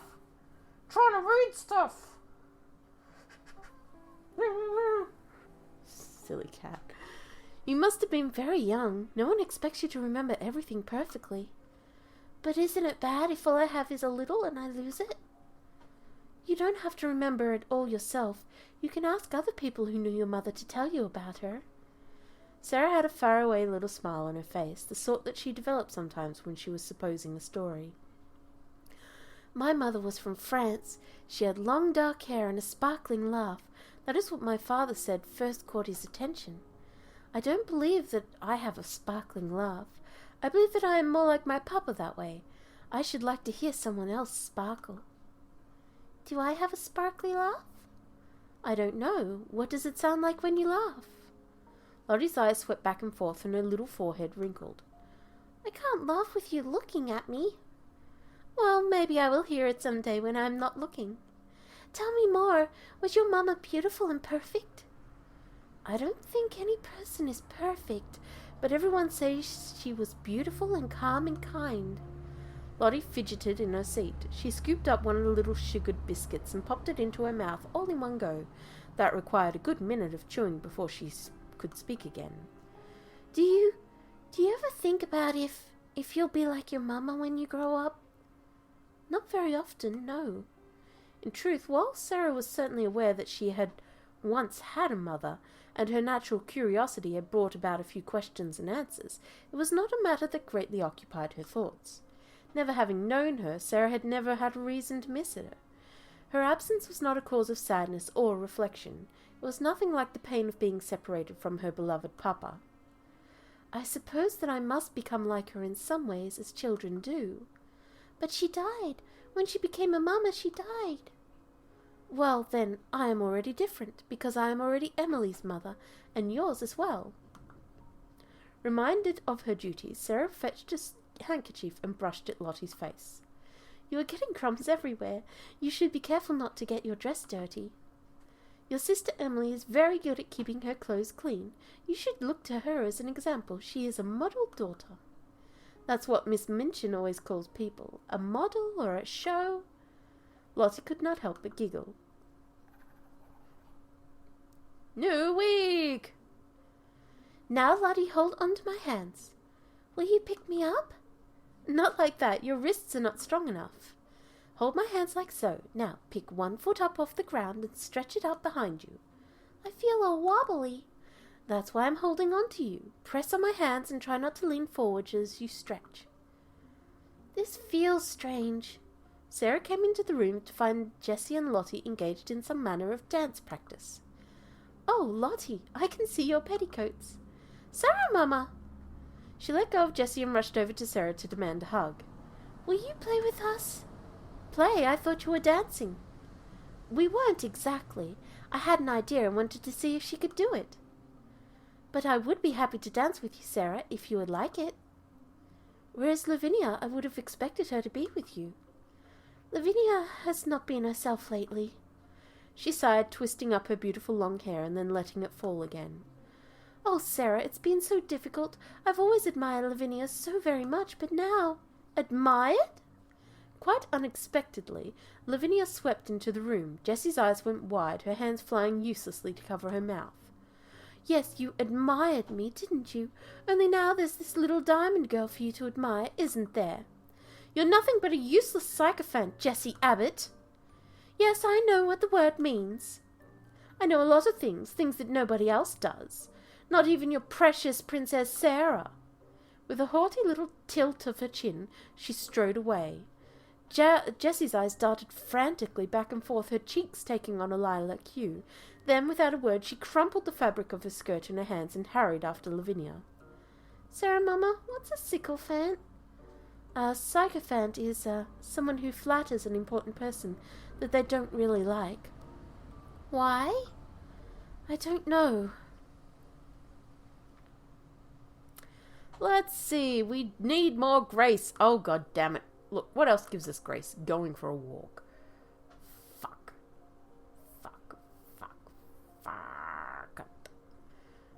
It's dance practice. Some of that dance practice. More dance practice. Give me all your grace. That is not grace. That is a little bit of grace. That is not grace. Oh, for fuck's sake, please. I beg of you. Why? Why? Why won't you give me grace? I just want some grace. Why?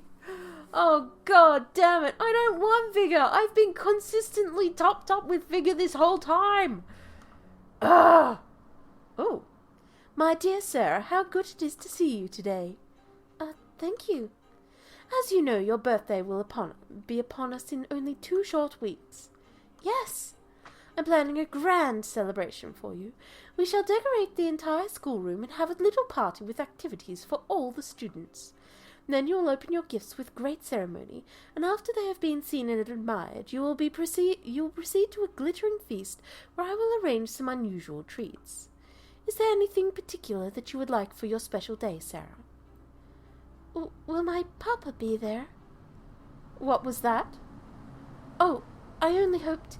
He had written me that he would like to be present for my birthday, and I'd hoped that you might have had word.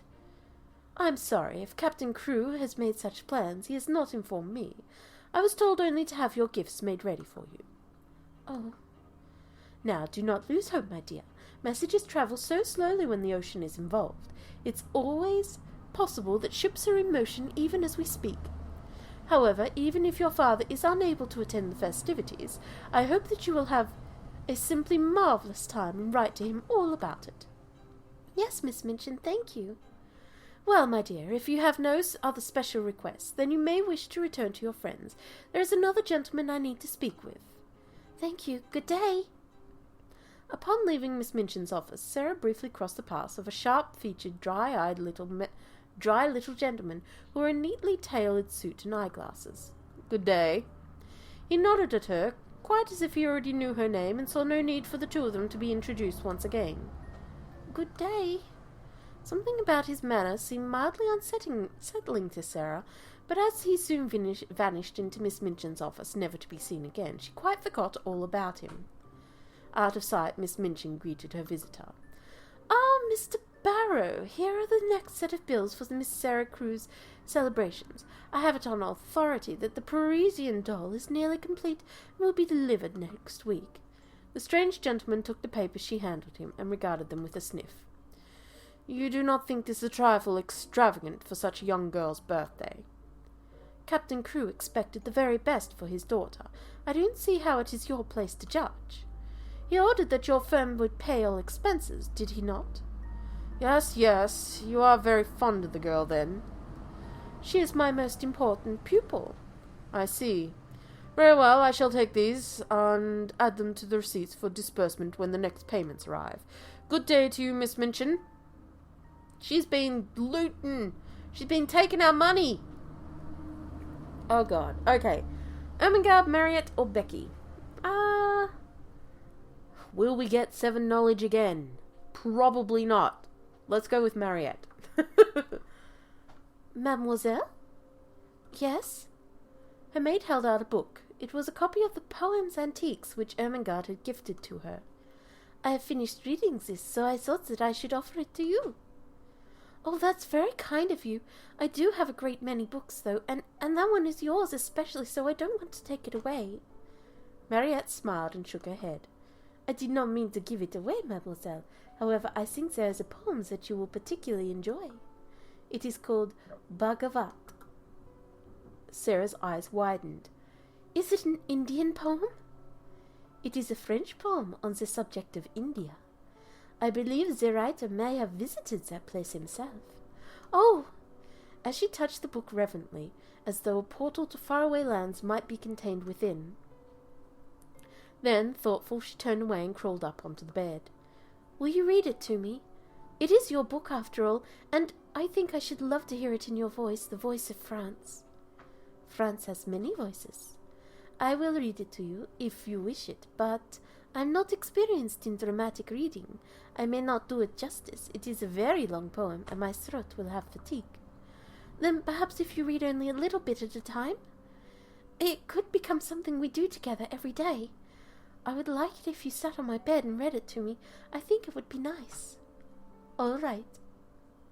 Aww. Wait. I had to take a photo. That one's for... This photo is for Gord. Because I know he's gonna flip his shit that he missed out on the cute scene. I might just make that the screenshot too. And so Sarah leaned her head against Marriott's shoulder and listened to the soft French voice speaking of birds with wine-purple wings, monkeys in the vines, and sleeping yellow-bellied tigers. "Oh, I wish I could see it all again. What are the most beautiful things you saw in France? Did you ever visit the Opera Ballet?" "Oh no, that is not for me. The most beautiful sight in France for me, it would be the city of Orleans. It is not so famous as Paris, but it has much history. A city, not a chateau or a mountain. There is a statue of Jeanne d'Arc there. You would like that. It is a reminder of the power of faith and dreams." Are you very homesick, Marriott? I feel sometimes that it must be selfish of me to keep you here." "Mademoiselle, you should not worry about such things." "But I do worry." "It was my wish to come here. I am content." "You don't want to go home?" "Home is not a place that exists for me any more.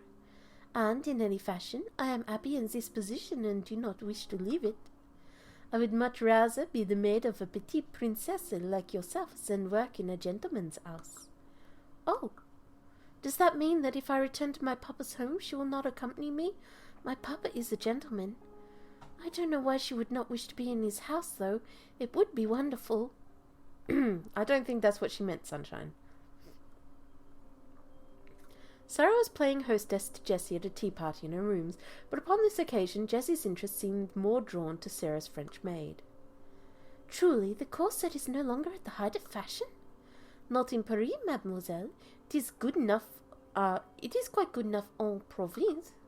In London, the curved back and large bosom still dominates, but Paris must always be at the front of things, you see. Isn't it a lovely idea, Sarah, to be free to move and breathe, to have a small chest, and to still be beautiful? If it is beautiful in Paris, then it must be beautiful elsewhere, even if people don't see it that way. The fashions of Paris are emulated all around the world, but it does take time. Marie Antoinette devised a fashion of shepherdesses, didn't she? It was not quite so, mademoiselle, as I have heard the queen grew tired of this stiff brocade and jewels of court dress, and wished something more light and simple.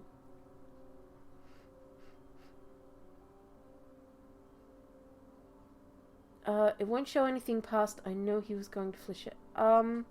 Maybe try refreshing? That's a weird issue to have. Maybe try a hard refresh? It seems to be working. It's still going.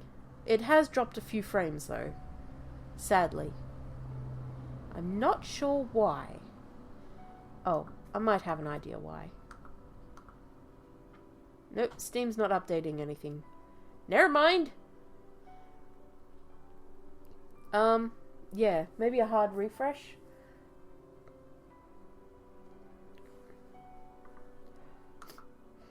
She designed gowns of thin... Oh, is anybody else having problems with the stream?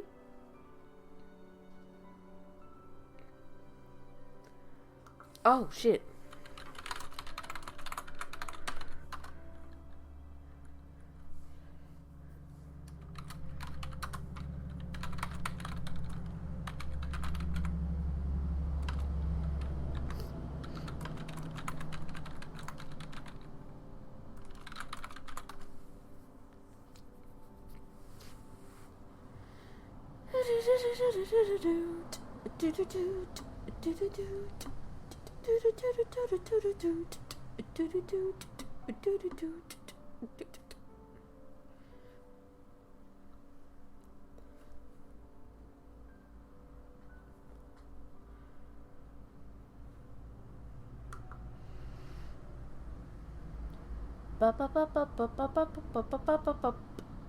If need be, I can just stop the stream for a moment and restart it.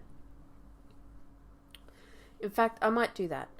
For those of you watching, if you can watch, I will stop the stream and restart. I'll just tell that.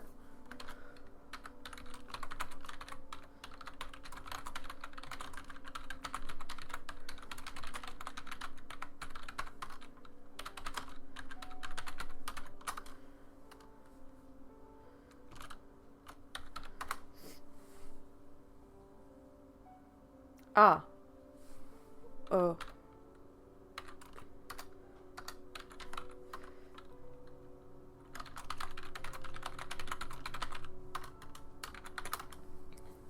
Okay, never mind, I won't restart then. It's working for him now. She designed gowns of soft, thin muslin, with much gathering and ruffle, gowns that could be both beautiful and comfortable. That design, in its own way, may have led to many of the dresses young ladies such as yourselves wear now. Paris before all. I hadn't thought the Queen wasn't very popular in France anymore. There are many who hate the royalty of the past, and all that they represent, and others who still hope that the Sun King will come again. Perhaps the crown will be restored one day. I do not know. It is not for my hands to decide. As for Marie Antoinette, some mock her memory, but I have always had my own sympathy. I believe I was named in her honor. Oh, how charming! As conversation turned from Marie Antoinette to the Celtic origins of Jessie's own name, Sarah's mind wandered into the recollections of a book she had read recently. It was not entirely unrelated, for it had been a book about the French Revolution. Specifically, the prisoners of the Bastille, the men who had spent so many years in dungeons that when they were dragged out by their rescuers, their long grey hair and beards covered their faces. After so many years trapped underground, they had forgotten that the outside world existed at all, and to them walking into freedom was not so much waking from a dream as entering into one. No doubt the sun, to forget that there was such a thing as stars, those poor souls. and yet over time they must have learned to believe in their new world. England was very strange to me after living in India, but now it seems as real or even more so than my memories. Sarah? Oh, please excuse me, my thoughts began to run away on their own. A pity that they can't carry us with them. Alright, this is the week for grace. Grace! And maybe also some knowledge. Give me... Thank you! Thank you! Okay, that's not necessary. One knowledge. One knowledge! Look at this bullshit! Why? Why? Why? Why? Why? Why? Why? Why? I just wanted more grace. Oh, you're mean, game. Miss? Oh. Sarah was startled when Becky caught her arm in the hallway one day. The scullery maid was usually too timid to be so insistent. If Sarah did not call out to her, Becky would more often pass by unnoticed. What is it, Becky? Oh, miss, I heard. Is it your birthday soon, miss? Yes, it's next week. That's what I thought I heard, miss, but I wasn't sure. When's your birthday, Becky? Don't know, miss. Never had one. But you must have a birthday. Everyone does. You were born. I don't rightly remember that part, miss. But if you don't know when you were born, how old are you? Not so sure of that either, miss. The workhouse reckoned I was past 14 and old enough for service. She doesn't look over 14. Mariette said she thought Becky was older than she appeared. Poor Becky, to have never had a birthday. Well, then, if you have no birthday of your own, you shall share mine. Miss? Miss Minchin asked if there was anything I wanted for my party. I want my papa to be there, but she can't fix that for me. But she can let you come to my party, and I'm sure she will if I ask her to. Oh, miss, are you sure? Of course I'm sure. Every little girl deserves birthday parties. Maybe you're older or maybe you're not, but you're still a little girl. Becky made a small noise, like a laugh half swallowed and tucked away. Oh, I've got to scarper now, miss, but I hope you're right. Alright. Yeah, let's play a little bit with Becky. Sarah picked up her doll and smiled at her. You're looking a trifle tired today, Emily. You must have been very busy while I was out of the room. She gave the girl's curls a careful brushing, then tucked her into her own little cradle bed, arranging her hands to lie over the fabric cover. I think you'll feel better after a nap. I am hoping that Becky will come to visit today, but we'll try to be quiet so that we don't disturb you. With the air of an expectant hostess, Sarah moved around the room, running her hands over shelves and turning cushions to be just so. The room was also already perfectly neat, of course. Sarah was not an untidy child by nature, and anything she might have disarranged since Becky's last visit would have been set straight by Mariette. Still, it seemed the sort of thing a princess ought to do. Looking your best shows that you care about your visitors.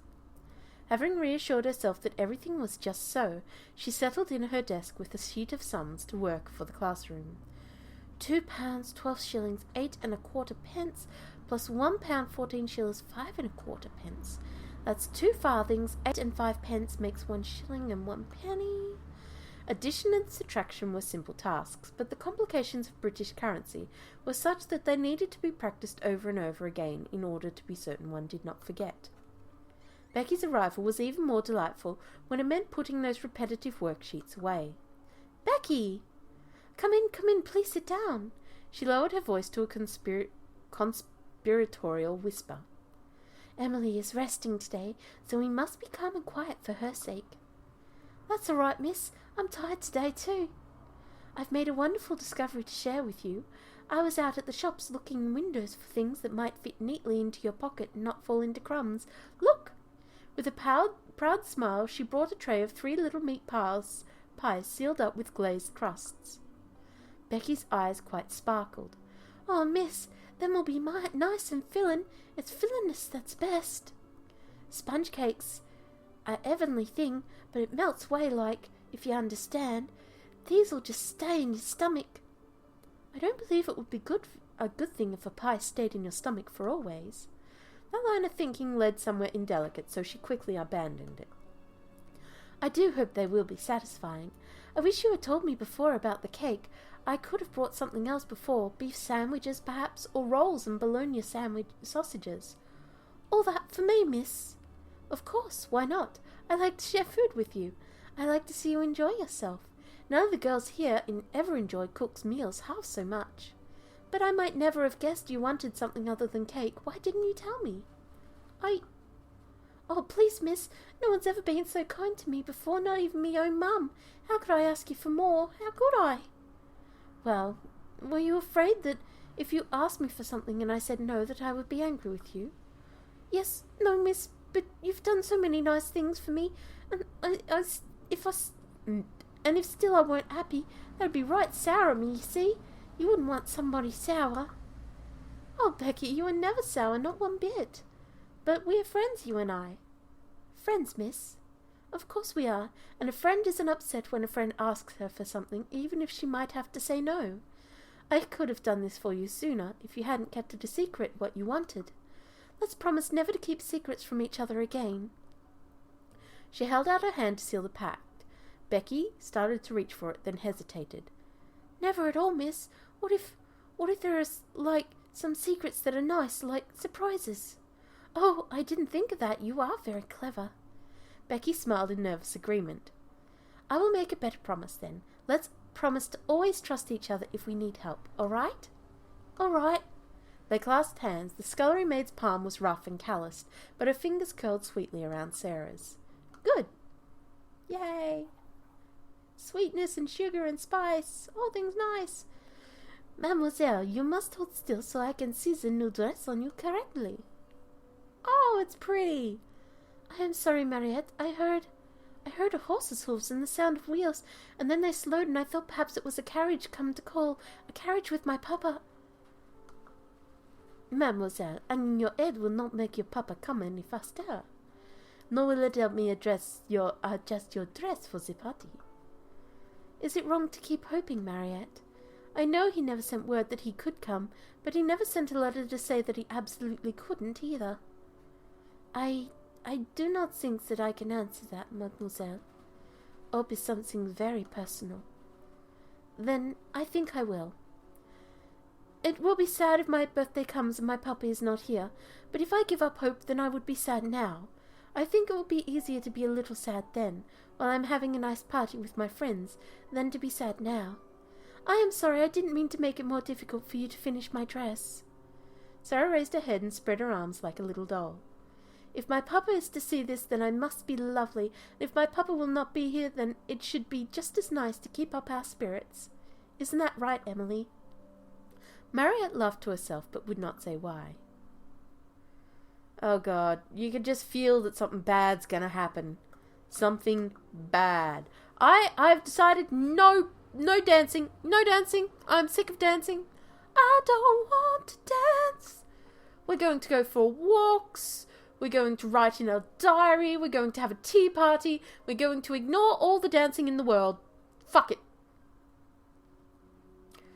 You couldn't give me 3 readings, could you? Well, I got a little bit of everything with that one. Oh, you mean you're going to give me grace now?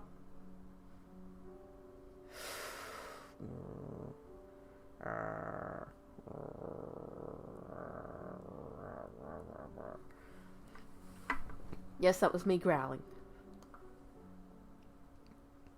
It was at last the day of Sarah's birthday party. In before everything turns to shit. Let's save this shit. Alright, let's return. There had been no further word from her papa, but at this moment Sarah was too carried away with anticipation to feel disappointment. Oh, Miss Minchin, may I not go into the classroom yet? Everyone is already there waiting. Not until the preparations are complete, my dear. This is not an ordinary occasion. I do not desire that it should be treated as one. And so she was required to wait in the hall, breathless and fidgeting, until Cook emerged from the classroom. Everything's ready, Mum. Very well. Take my hand, Sarah, and let us enter. She entered the holly-hung schoolroom at the head of a sort of procession. First there was Miss Minchin in a grand silk dress, and Sarah herself guided by her hand. A manservant followed, carrying the box containing the last doll. Cook carried a second box, and Becky brought up the rear, carrying a third box and wearing a clean apron and a new cap. All the students in their seats stared at this little parade, the older girls touching each other's elbows and nodding, the younger squirming with excitement. Faced with so many eyes, Sarah felt herself unaccountably shy. Not since her first introduction at Miss Minchin's select seminary had she been quite so much the centre of all attention. "Silence, young ladies!" The room itself was not quite transformed, but certainly made far more festive. The desks had been pushed away, and the long form benches covered over with red cloth. The large table had been placed in pride of place, its surface scattered with flower petals. It was here that Miss Minchin directed her entourage. "James, place that box upon the table and remove the lid. Emma, put yours upon a chair. Becky?" Becky had quite forgotten herself in her excitement, and was exchanging grins with Lottie when that disapproving voice nearly startled her into dropping her box. Yes, ma'am." She bobbed a shaky little curtsy of apology, but with the box still in her hands, the positioning was quite awkward. Both tittered at once, then looked at each other in startlement for falling so easily into their lost rapport. "It is not your place to look at the young ladies. You forget yourself. Put your box down." "Yes'm." "You may leave us." She waved her hand, and the servants began to walk away. "If you please, Miss Minchin, mayn't Becky stay?" "Becky?" "I want her because I know she will like to see the presents. She is a little girl too, you know." Miss Minchin was scandalized. She glanced from one figure to another. "My dear Sarah, Becky is the scullery maid. Scullery maids are not little girls." "But Becky is, and I know she would enjoy herself. Please let her stay, because it is my birthday." Miss Minchin took a slow breath and replied with much dignity. "As you ask it as a birthday favour, she may stay. Rebecca, thank Miss Sarah for her great kindness." "Thank you, Sarah." Becky had been backing into a corner, twisting the hem of her apron in delighted suspense. She came forward, bobbing curtsies, but out of Miss Minchin's sight she passed a friendly wink to Sarah. "Oh, if you please, miss, I'm that grateful, miss. I did want to see the doll, miss, that I did. Thank you, miss, and thank you, ma'am, for the liberty." "Go and stand there, not too near the young ladies." Becky went to her place, grinning. She did not even mind when Miss Minchin cleared her throat ominously and spoke again. "Now, young ladies, I have a few words to say to you." She's going to make a speech. I wish it was over. "You are aware, young ladies, that today is dear Sarah's birthday." "Dear Sarah." Sarah's birthdays are rather different from other little girls' birthdays. When she is older, she will be the heiress to a large fortune, which it will be her duty to spend in a meritorious manner. The diamond mines. When her dear papa, Captain Crewe, brought her from India and gave her into my care, he said to me in a jesting way, "I am afraid she will be very rich, Miss Minchin." My reply was, "Her education at my seminary, Captain Crewe, shall be such as will adorn the largest fortune." I wish you would stop. Saying these things makes me feel hot all over, and everybody is staring. Sarah has become my most accomplished pupil. Her French and her dancing are a credit to the seminary. Her manners, which have caused you to call her Princess Sarah, are perfect. Her amiability she exhibits by giving you this afternoon's party. I hope you appreciate her generosity. I wish to express your appreciation of it by saying it all together. Thank you, Sarah." The entire classroom rose to its feet and chorused Miss Minchin's words. Lottie even jumped up and down. Sarah looked rather shy for a moment, then made a very nice curtsy. "Thank you for coming to my party." "Very pretty indeed, Sarah. That is what a real princess does when the populace applauds her." "Lavinia, the sound you just made was extremely like a snort. If you are jealous of your fellow pupil, I beg you will express your feelings in some more ladylike manner." "Now, I will leave you to enjoy yourselves." The instant she had swept out of the room, the web-like aura that had held the girls down dissipated, and they rushed from their seats in a babble of excitement. It was the boxes that drew the most attention. Sarah was bent over one. "There are books, I know. Does your papa send you books for a birthday present? Why, he's as bad as mine." "I like them." Books aren't exciting. I want to see the doll. For everyone present, through whispered rumours, had come to know of a magnificent quality doll that was... I can read! I'm sure I can read! For everyone present, through whispered rumours, had come to know that a quite magnificent doll was due to appear. See, I can read! Even so, when Sarah finally approached the last doll from her box, a number of the girls were struck speechless. It did not seem possible that she could be a doll. She looked only a bit smaller than the youngest students, as if a beautiful child had lain asleep in that box. She's dressed for the theatre. Look, her cloak is lined with ermine. Oh, she has an opera glass in one hand, and blue and gold one. Sarah drew out the doll's trunk, and the little golden key which unlocked it. Inside were tray after tray of delightful things. There were lace collars and silk stockings and handkerchiefs. And there was a jewel case containing a necklace and a tiara which looked quite as if they were made of real diamonds. Sarah picked up the black velvet hat to perch on the last doll's curls. Suppose she understands human talk and feels proud of being admired. You're always supposing things. Her air was very superior, and yet the words were less vicious than Lavinia's outbursts in the past week had been. Perhaps the aura of the celebration had brought even Lavinia some happiness. There is nothing so nice as supposing. It's almost like being a fairy. If you suppose anything hard enough, it seems as if it were real. At that moment the door opened. Ladies? Crook. Cook drew herself up as if attempting to speak on Miss Minchin's dry tones, but the effect did not quite become her. Miss Minchin has a meeting, so she said you should all have your refreshments now. Refreshments? Becky, who had seen the preparations ahead of time, could not help blurting out, "Tell 'em what you got." Cook shook a heavy hand in Becky's direction, and the scullery girl closed her mouth and ducked away. Special treat from overseas, all the way from America. Some kind of beans in spiced tomato sauce. They put it in cans. Baked beans? Actually, baked beans are a very British meal, if I remember correctly, so, How quaint. Oh god, things are going wrong. Things are going very wrong. It's about to all go tits up. Oh shit, son. You gotta think, when will the worst time for something drastic to happen be? And that's when most story tales put it in. It's like, okay, when's the worst time for something to happen? Let's see. Eris praying in the temple to Holy. Yeah, that's pretty much the worst time to get stabbed in the back. What's another one? Brain, please. Please, brain. I'm not coming up with any good ideas, but you know what I mean. Wait. Nope, I lost it.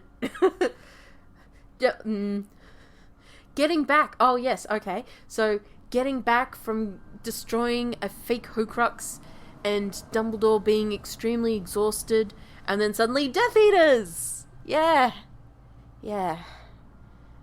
that was not great timing. That was pretty big bad timing. Yeah. And this one! Birthday party celebrating her birthday, and her father's broke, maybe? Or, I don't know, something. Maybe he died? Oh, I hope he didn't die. I did believe that this was modelled on the story of The Little Princess, which, if none of you have seen, the movie is absolutely glorious, and you should go and watch it.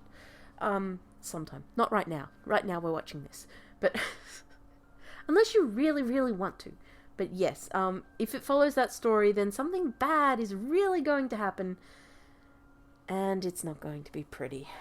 Poor Sarah is in for a bad time. Good day, Mr. Barrow.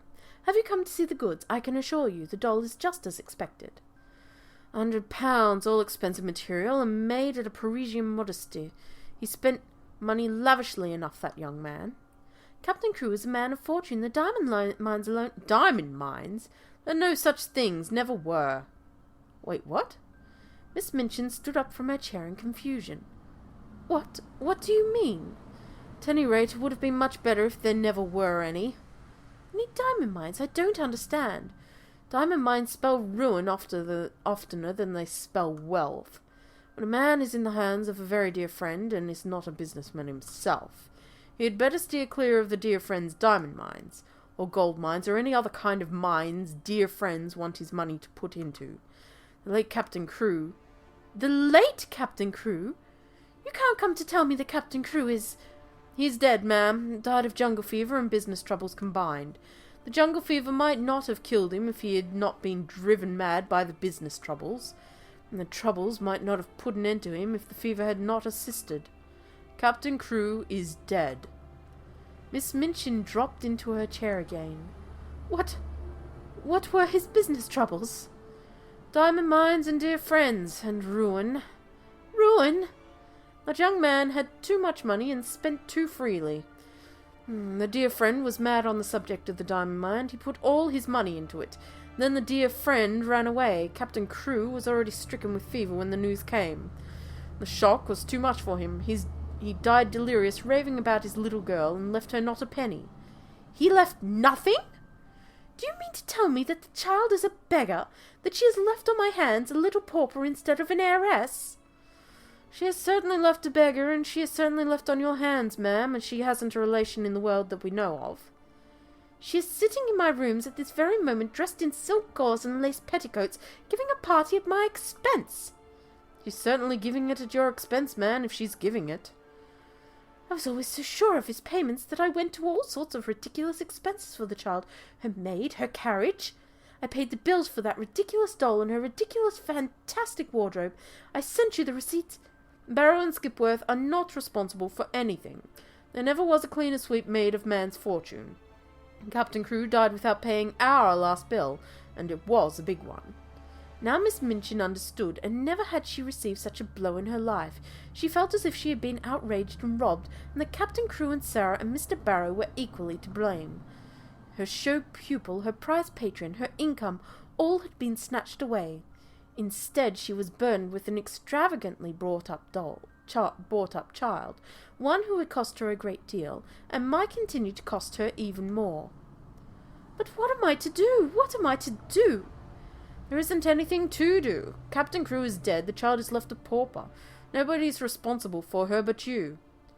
I am not responsible for her, and I refuse to be made responsible. If you think she is to be foisted off on me, you are greatly mistaken. I have been robbed and cheated. I will turn her to the street.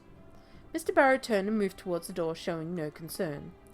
I wouldn't do that, madame. It would not look well. Reflects poorly on the establishment. Pupil bundled out, penniless and without friends. Other parents might object.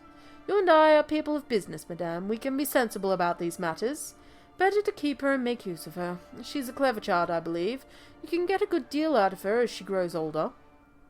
I will get a good deal out of her before she grows older. I am sure you will, madame. I am sure you will. He gave a little sinister smile and departed. For moments, Maria Minchin was incapable of doing anything but standing and staring at the closed door. During the past months, the story of the diamond mines had suggested all sorts of possibilities to her. Even proprietors of seminaries might make fortunes in stocks with the aid of owners of mines, and now, instead of looking forward to gain, she was left to look back upon losses. Such money as she had advanced was lost and could not be regained. Instead of a jewel of a pupil, she only had a friendless, beggared little girl. The Princess Sarah, indeed! The child has been pampered as if she were a queen. She did not realize at first that she had spoken aloud, then scowled at her own loss of control. What was lost could not be recovered. Oh, shit.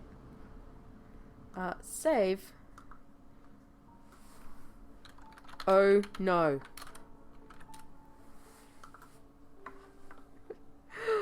I think I'm going to leave this episode of Little Lily Princess here on this cliffhanger. This is... wow, it's well, I knew something was gonna happen. I figured things were not going to go well with the diamond mines. They never do. And the old friend who skipped out on everything. Oh boy. Everything is going to shit. You are right, Jeroen. Alright, I will end this episode of A Little Lily Princess here. Yes, I'm sure I want to quit. Thank you. We'll take a 10-minute break before coming back with Pub Encounter. But, yeah, wow. Things are going to hell in a handbasket. Poor little Sarah is about to have a very, very bad birthday. I don't believe Miss Minchin would even wait a day for it to happen. So, yes, a 10-minute break before starting up Pub Encounter. I would like to get myself a glass of, a cup of tea, because I'm sort of parched. I forgot to bring water with me this time around. I do not have water! No! The bane of anybody who's doing streams. So yeah. I'll see you in 10 minutes. Go find some food, or take a toilet break, or do whatever you wish. Until then, I'll just put some music on, because why the frig not, right? What music have we got? I really should get some more different tunes. See what else is in the forums. Let's put on some Adrian von Ziegler. And we'll go down to here. There we go.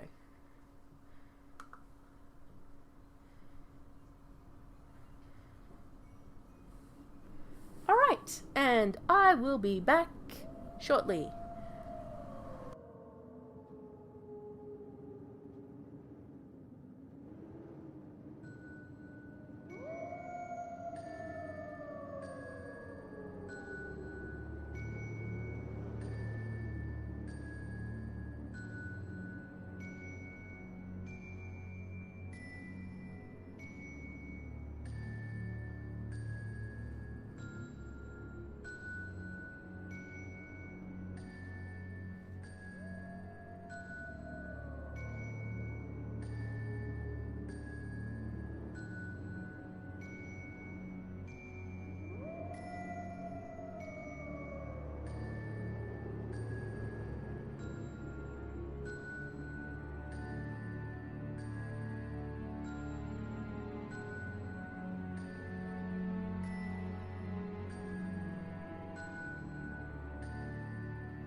Shit. I didn't notice that I'd forgotten to turn on my microphone. Crap. Sorry, guys. Here I was nattering away. Oops. Oopsie daisy dandy do. Where was I? Right. What is it, Mamoru? Switch seats with me. I want to see whatever look she's giving you too. No way, not when I've finally got the chance to sit next to her. Come now, let's leave the arguing at that. Right, sexy? I felt uncomfortable with that kind smile being cast my way. Was I really that transparent? I want to date them! He's awesome! It's really not that big a deal. Cat! You better not be scratching shit. There'll be hell to pay. Whoa! Don't jump at me like that. Jeez. Ooh, sorry. Ooh.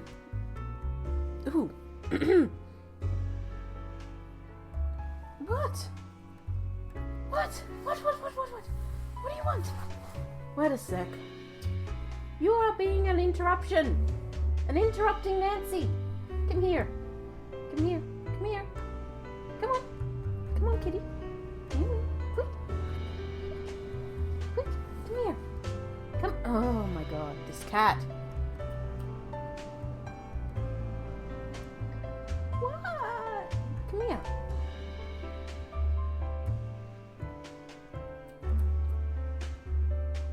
Yes. Patsy, poodle, pandy. And then throw the blanket over your... Okay, never mind. She did not want me to throw the blanket over her head.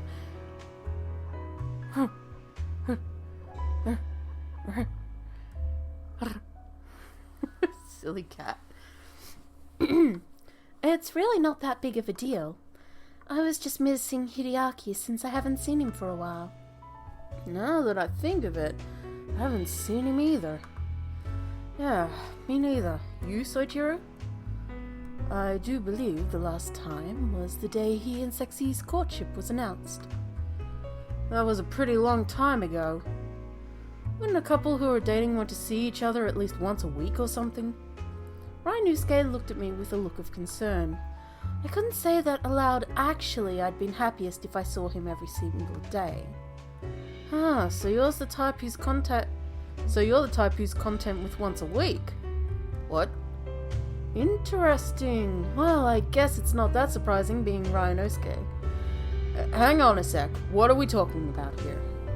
I thought you were just comparing opinions on what you said. Am I wrong?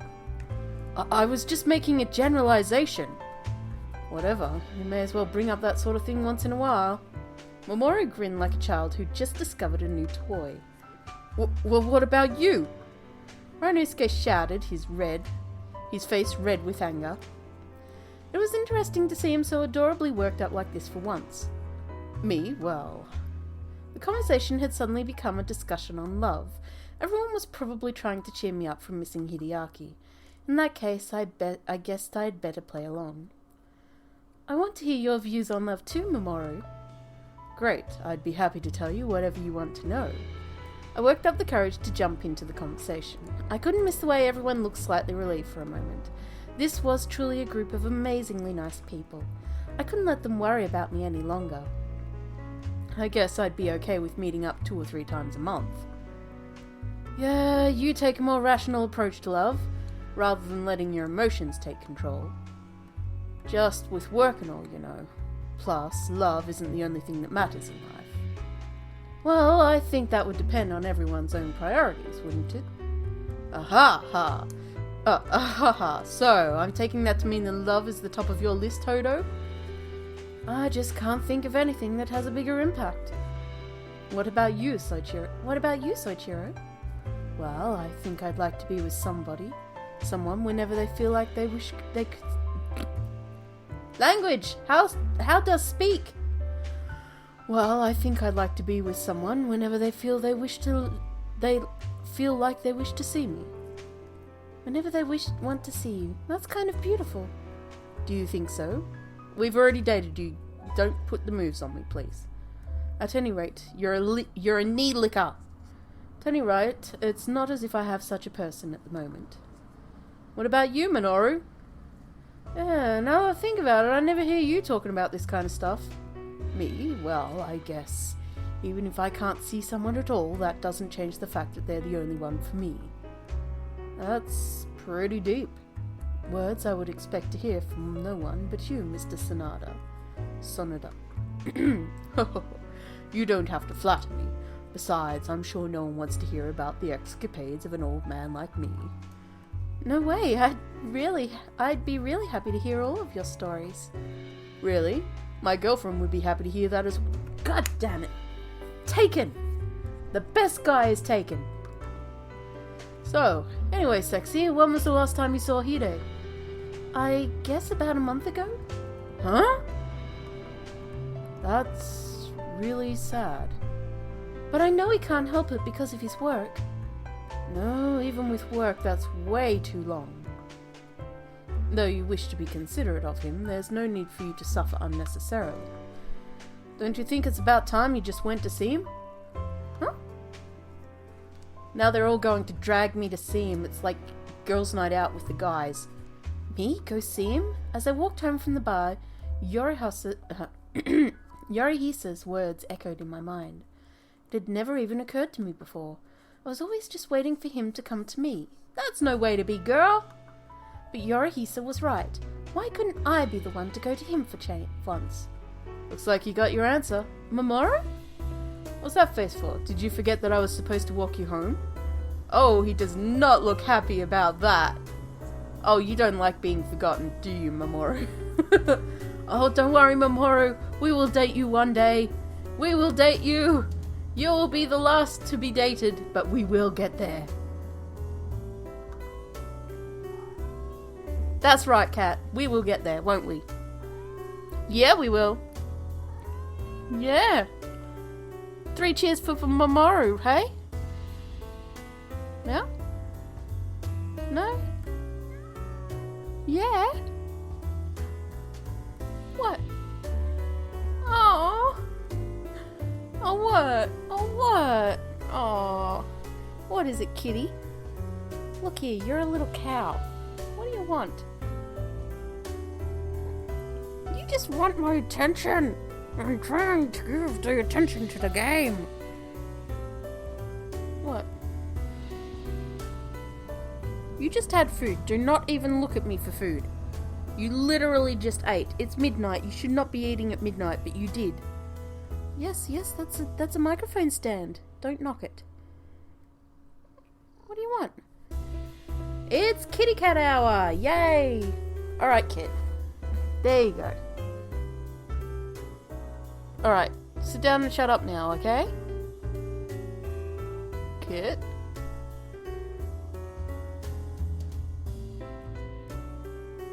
Thought I heard something weird.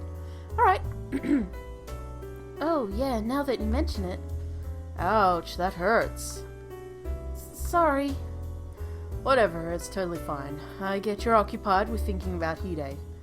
But this is awfully cruel of him, giving you that full-on look on your face. Mamoru? What? Something I wanted to ask your advice on. Me? Yes. Anything for you, dear. Don't look so tormented about asking me. You've wanted to talk to me for quite a while, haven't you? You want to go on a date with me? Yes, but not right now. Chloe would kill me. You really catch on to everything, don't you? Not everything. I was just watching you earlier. I guess that wasn't fair of me to say right now. Mamoru? Look, it's already late. I promised to help you out tomorrow, so for today, just forget about everything and sleep tight. Okay. Mamoru's voice was hoarse and gentle as he spoke to me. He must have been really drunk. I felt like maybe the smallest bit of restlessness in my heart was starting to melt away. I just couldn't stand there forever.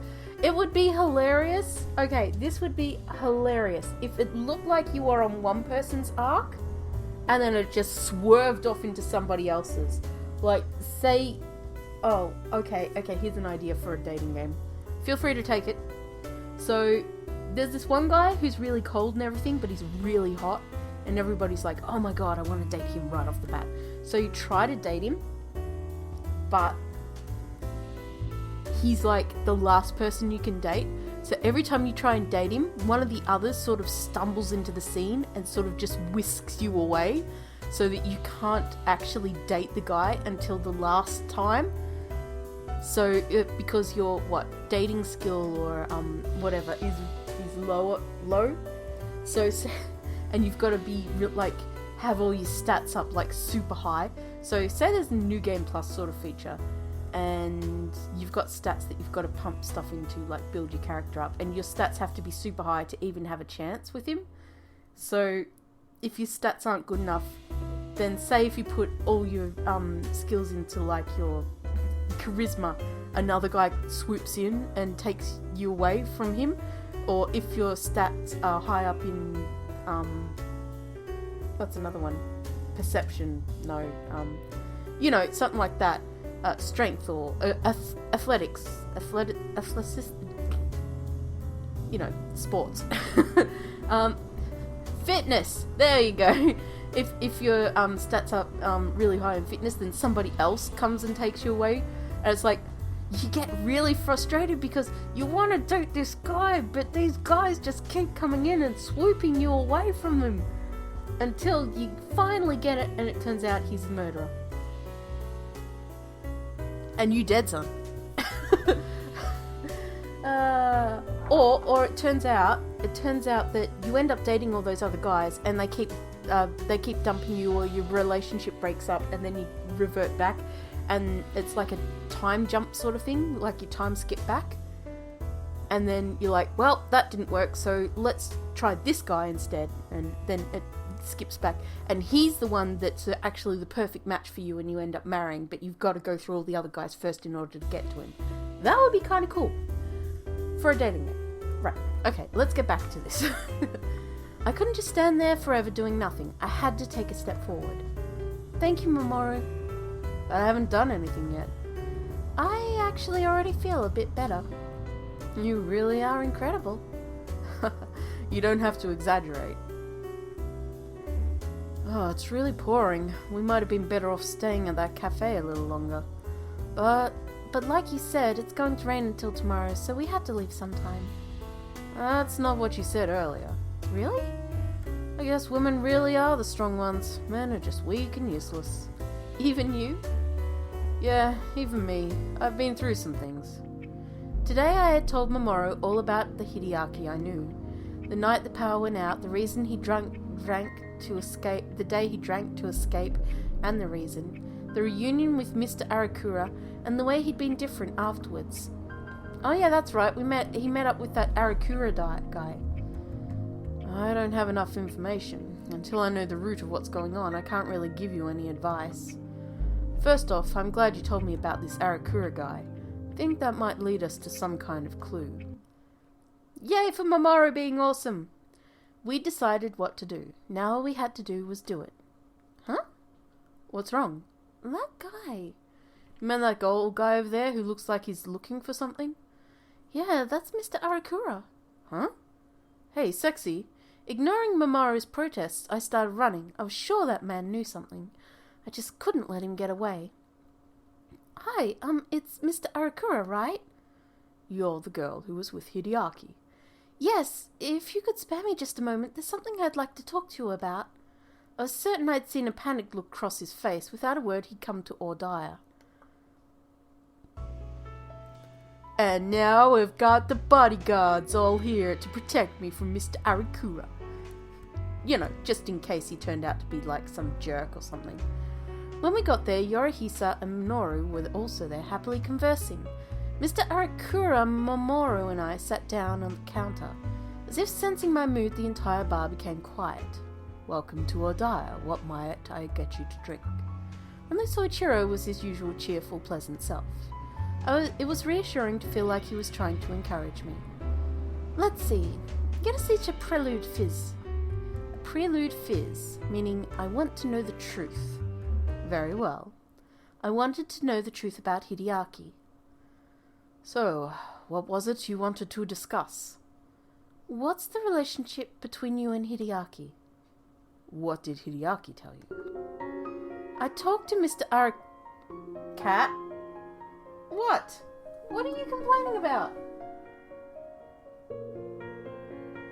Oh, what? You are a very sooky kitty tonight. What is wrong? What is the matter? Oh, you sooky baby. Come here. Come to Mama. Come over here. Shut up. There we go. See? Nice and huggy hugs. Nice and huggy hugs. Purr for the camera. Aww, purr for the microphone. Let them know that you're loved. And that I don't throw bottles at you all the time. There you go. Purry kitty. Very purry kitty cat. You are really loving that top today, aren't you? I think my mum threw some bleach in with some cloths, and one of them was with this white top that I had. And yeah, I think it got on the top, and now the cat loves the top. She's in. Yep, she's sleeping on it. Never mind, she shouldn't bother us again. I talked to Mr. Arakura before other men's gazes upon us. He said that you'd saved his life somehow, but he didn't react to seeing me as if that were true. That's what you thought, isn't it? Yes. I used to be a policeman. A long time ago, I helped a victim out of a certain crime. A certain crime? So our Kodama Hideaki, could it be... As Minoru whispered, instantly all eyes were upon him. Mr. Arakura sighed and spoke apologetically. I'm sorry, Sexy. If Hideaki hasn't told you himself, then I really can't. Mr. Arakura, I don't want to take any more away from that boy than I already have. Take away... Sexy. Unable to express myself with words, instead a tear slid down from my eye. I'm crying, guys! Why wouldn't Hideaki tell me anything? Some things are just hard to tell, lady. Why wouldn't he trust you? Well, you've been dating for all of 1 day and a month.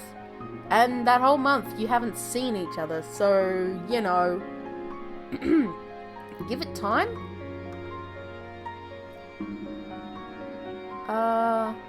But Hideaki's in pain. I think that Hideaki's in a lot of pain right now. I want to help him so badly, but he just won't tell me anything. I'm truly sorry. I'll be going. Mr. Arakura then got up and left the bar. I couldn't stop crying. Wow. I had no idea what I should... She cries so easily. Or how I could get Hideaki to... Sexy, calm down and listen to me for a minute. Minoru? I have an idea, so let me do a bit of research. Don't get too caught up in this. There's more than one possibility, but there's also not zero. There's a way that only you can save him, Sexy. Only me? Go to him. I'm sure Hideaki's waiting for you. Get your ass out there and go talk to your boyfriend, for fuck's sake. The weather forecast had been lying a lot lately. It rained all day again today. It was annoying the way the weather mirrored my own dark mood. But never mind, I'd stop this rain somehow. With that thought in mind, I searched for Hideaki. I wondered if it would be even possible to find him just walking around at random. You know he's a police officer. Go to the fucking police station. My God, woman. That doubt plagued my heart. But there was nothing else I could do. Being as devoted to his work as he was, Hideaki was probably out helping someone somewhere. So today, it was my turn to help me. Kenichi. Arahara Kenichi. Isn't that his brother? I think that's his brother. Hey, Sexy. As I plodded down the road, I suddenly heard Ken calling my name. Could that mean... You gotta help me, Sexy. Mr. Kodama's been so weird recently. Oh, that's his partner, isn't it? What do you mean weird? It's just... Hey, Arahara, what the hell... In front of my eyes was the very man I'd been longing to see. Sexy. His face looked bone-tired, painfully so. Hide. What was going on with him to make him look so exhausted? Before I could ask, he turned his back to me. Sorry, Sexy, I'm in the middle of work. Come on, Arahara. But Mr. Wait. Why are you running away from me? How can you keep going on about work when you look like that?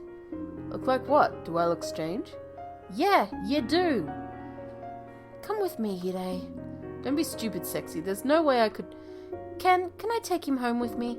Yes, ma'am, no problem. Hey, Arahara, you... Officer Kodama, I will see to it that all of the duties are carried out.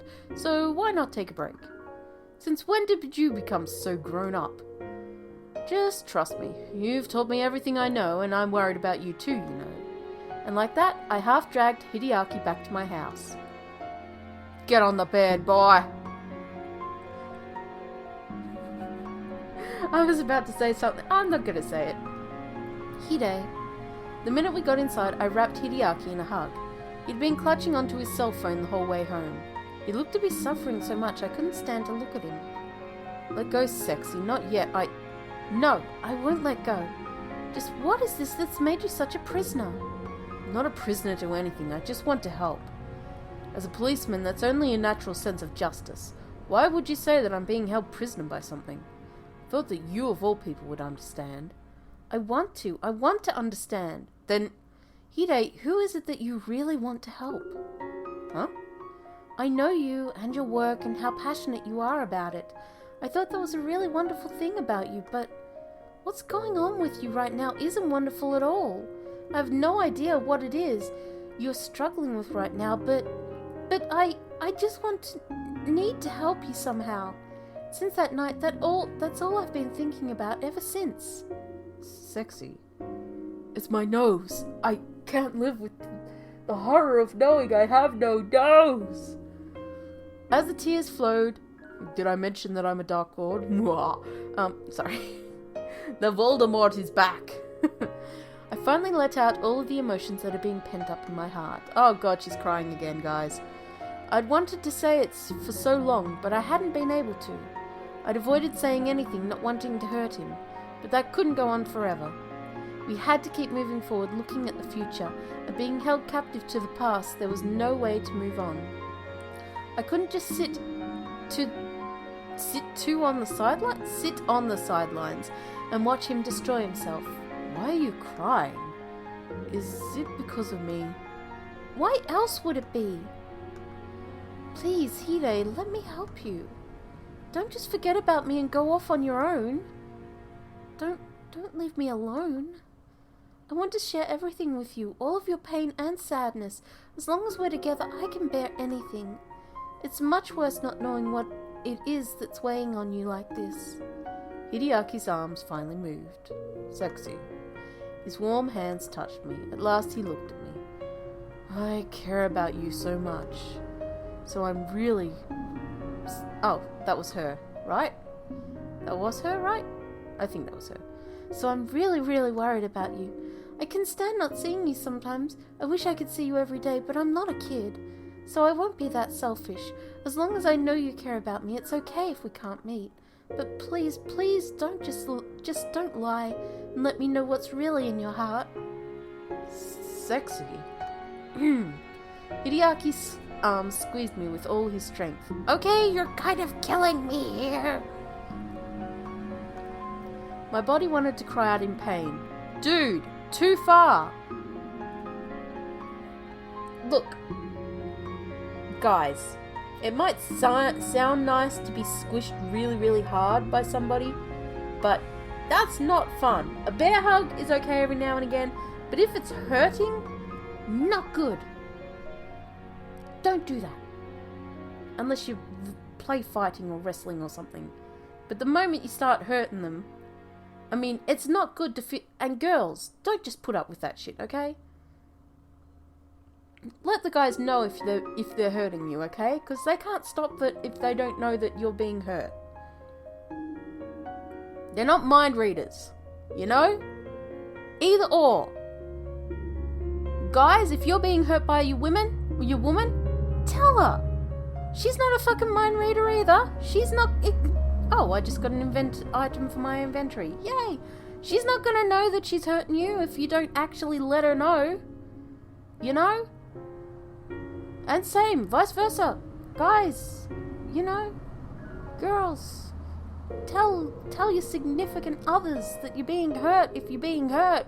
Fuck's sake. Don't just put up with it. She should say, you're kind of hurting me. Could you? Yeah, thanks. And if he kept squeezing, then knee him in the balls. No.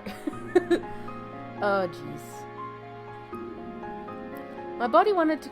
Communication is key. But my heart shed tears of happiness.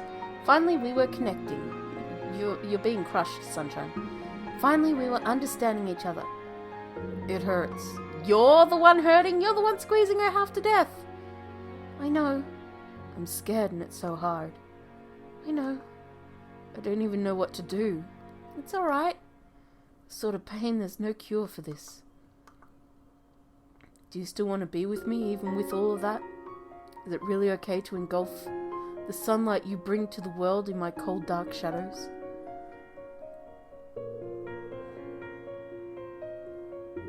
Am I a burden to you?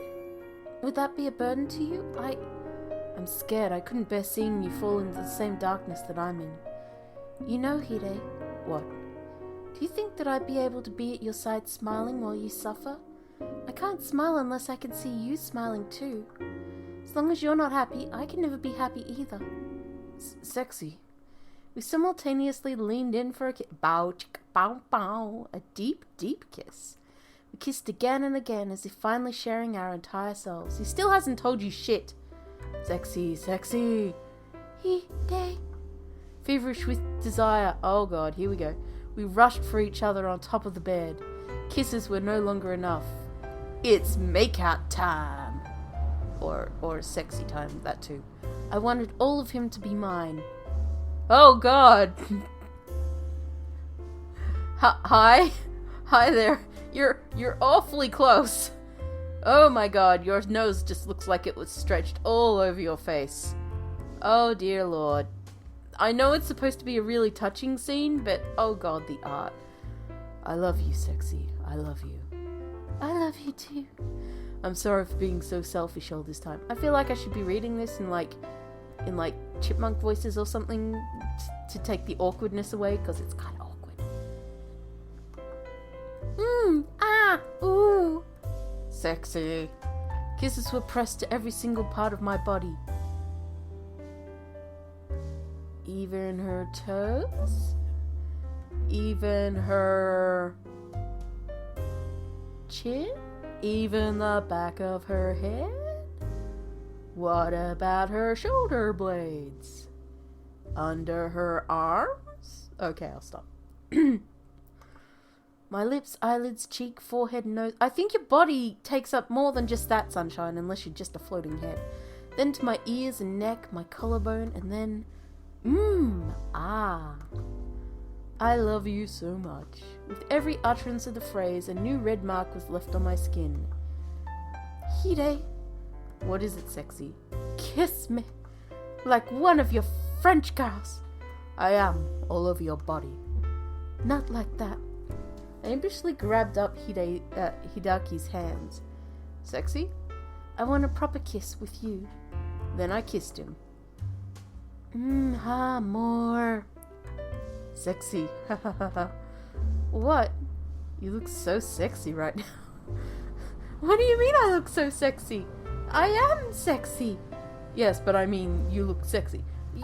Yeah, because I am... me? No, I mean you look like sexy. But I, of course I... Wait, what? Is it because of me? Who else? So what about me? How do I look? Tell me, sexy. Well, get that shirt off for starters. You look really, really like me, too. Sexy, too. You're too... I'm going to... What are you going to do? What? What? Go ahead and do whatever it is you're going to do. I want to see you go crazy for me. Do you guys even... Okay, I'm not even... I'm not touching that. Not touching that. Too easy. It's too easy. Not touching it. Not wanting to waste any more breath on words, our lips met for a kiss. I wanted all of him. I wanted to share everything with him. The rain continued to fall all night long. Fade to black. Yes. Let us save. Okay, so where were we? We got 7% there. And now we're at...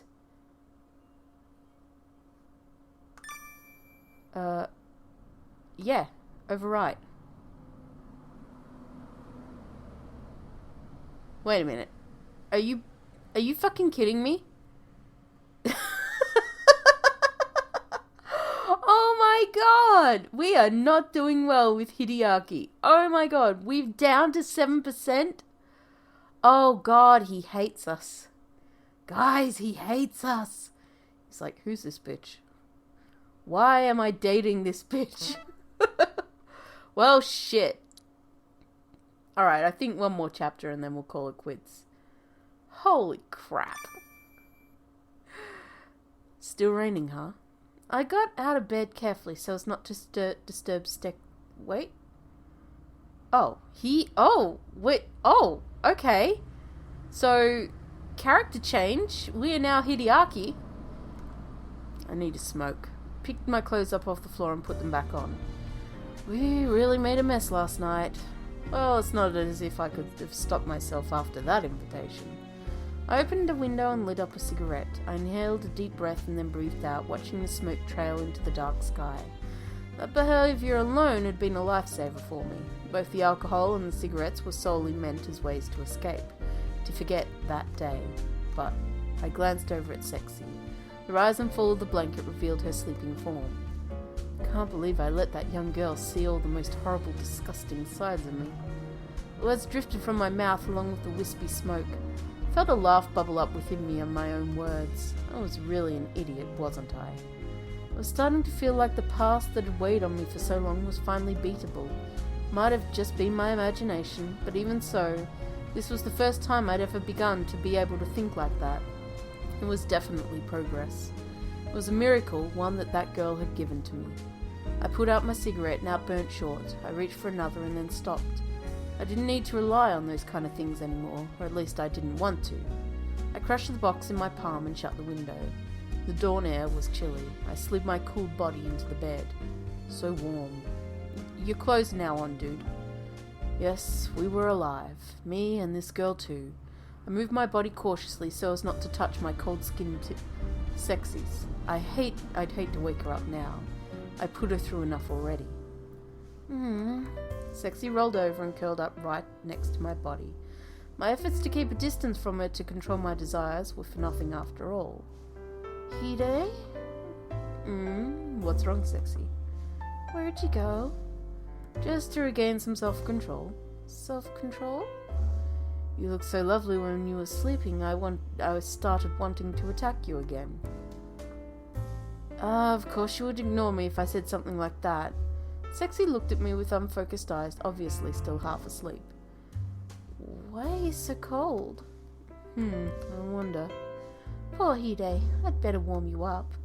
I'm fine, I don't want to get you cold too. It's okay, as long as you're here, I always feel warm. She planted a kiss on my chest directly above my heart. Where on earth did she learn to do that? She's been reading too many of these soppy goddamn dating games.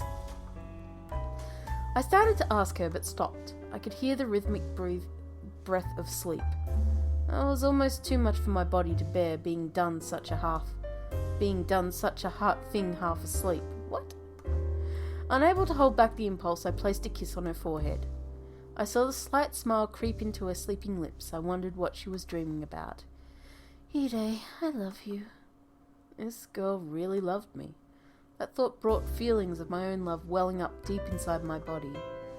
You're so lovely. You really are so lovely. Suddenly a voice I'd never wanted to hear again was revived within my memory. I'm glad you're here. I've been waiting for you. Are you shaking? Poor thing. Did I scare you? I love seeing you like this. Stop. Don't come any closer. I don't... I've waited for you so long. Now I'm going to make sure you never ever forget about me. No, I started shaking. Shit. Funakubo. The bed was shaking. Was that Hide's voice? Hide? He was distractedly repeating someone's name. His whole body was trembling.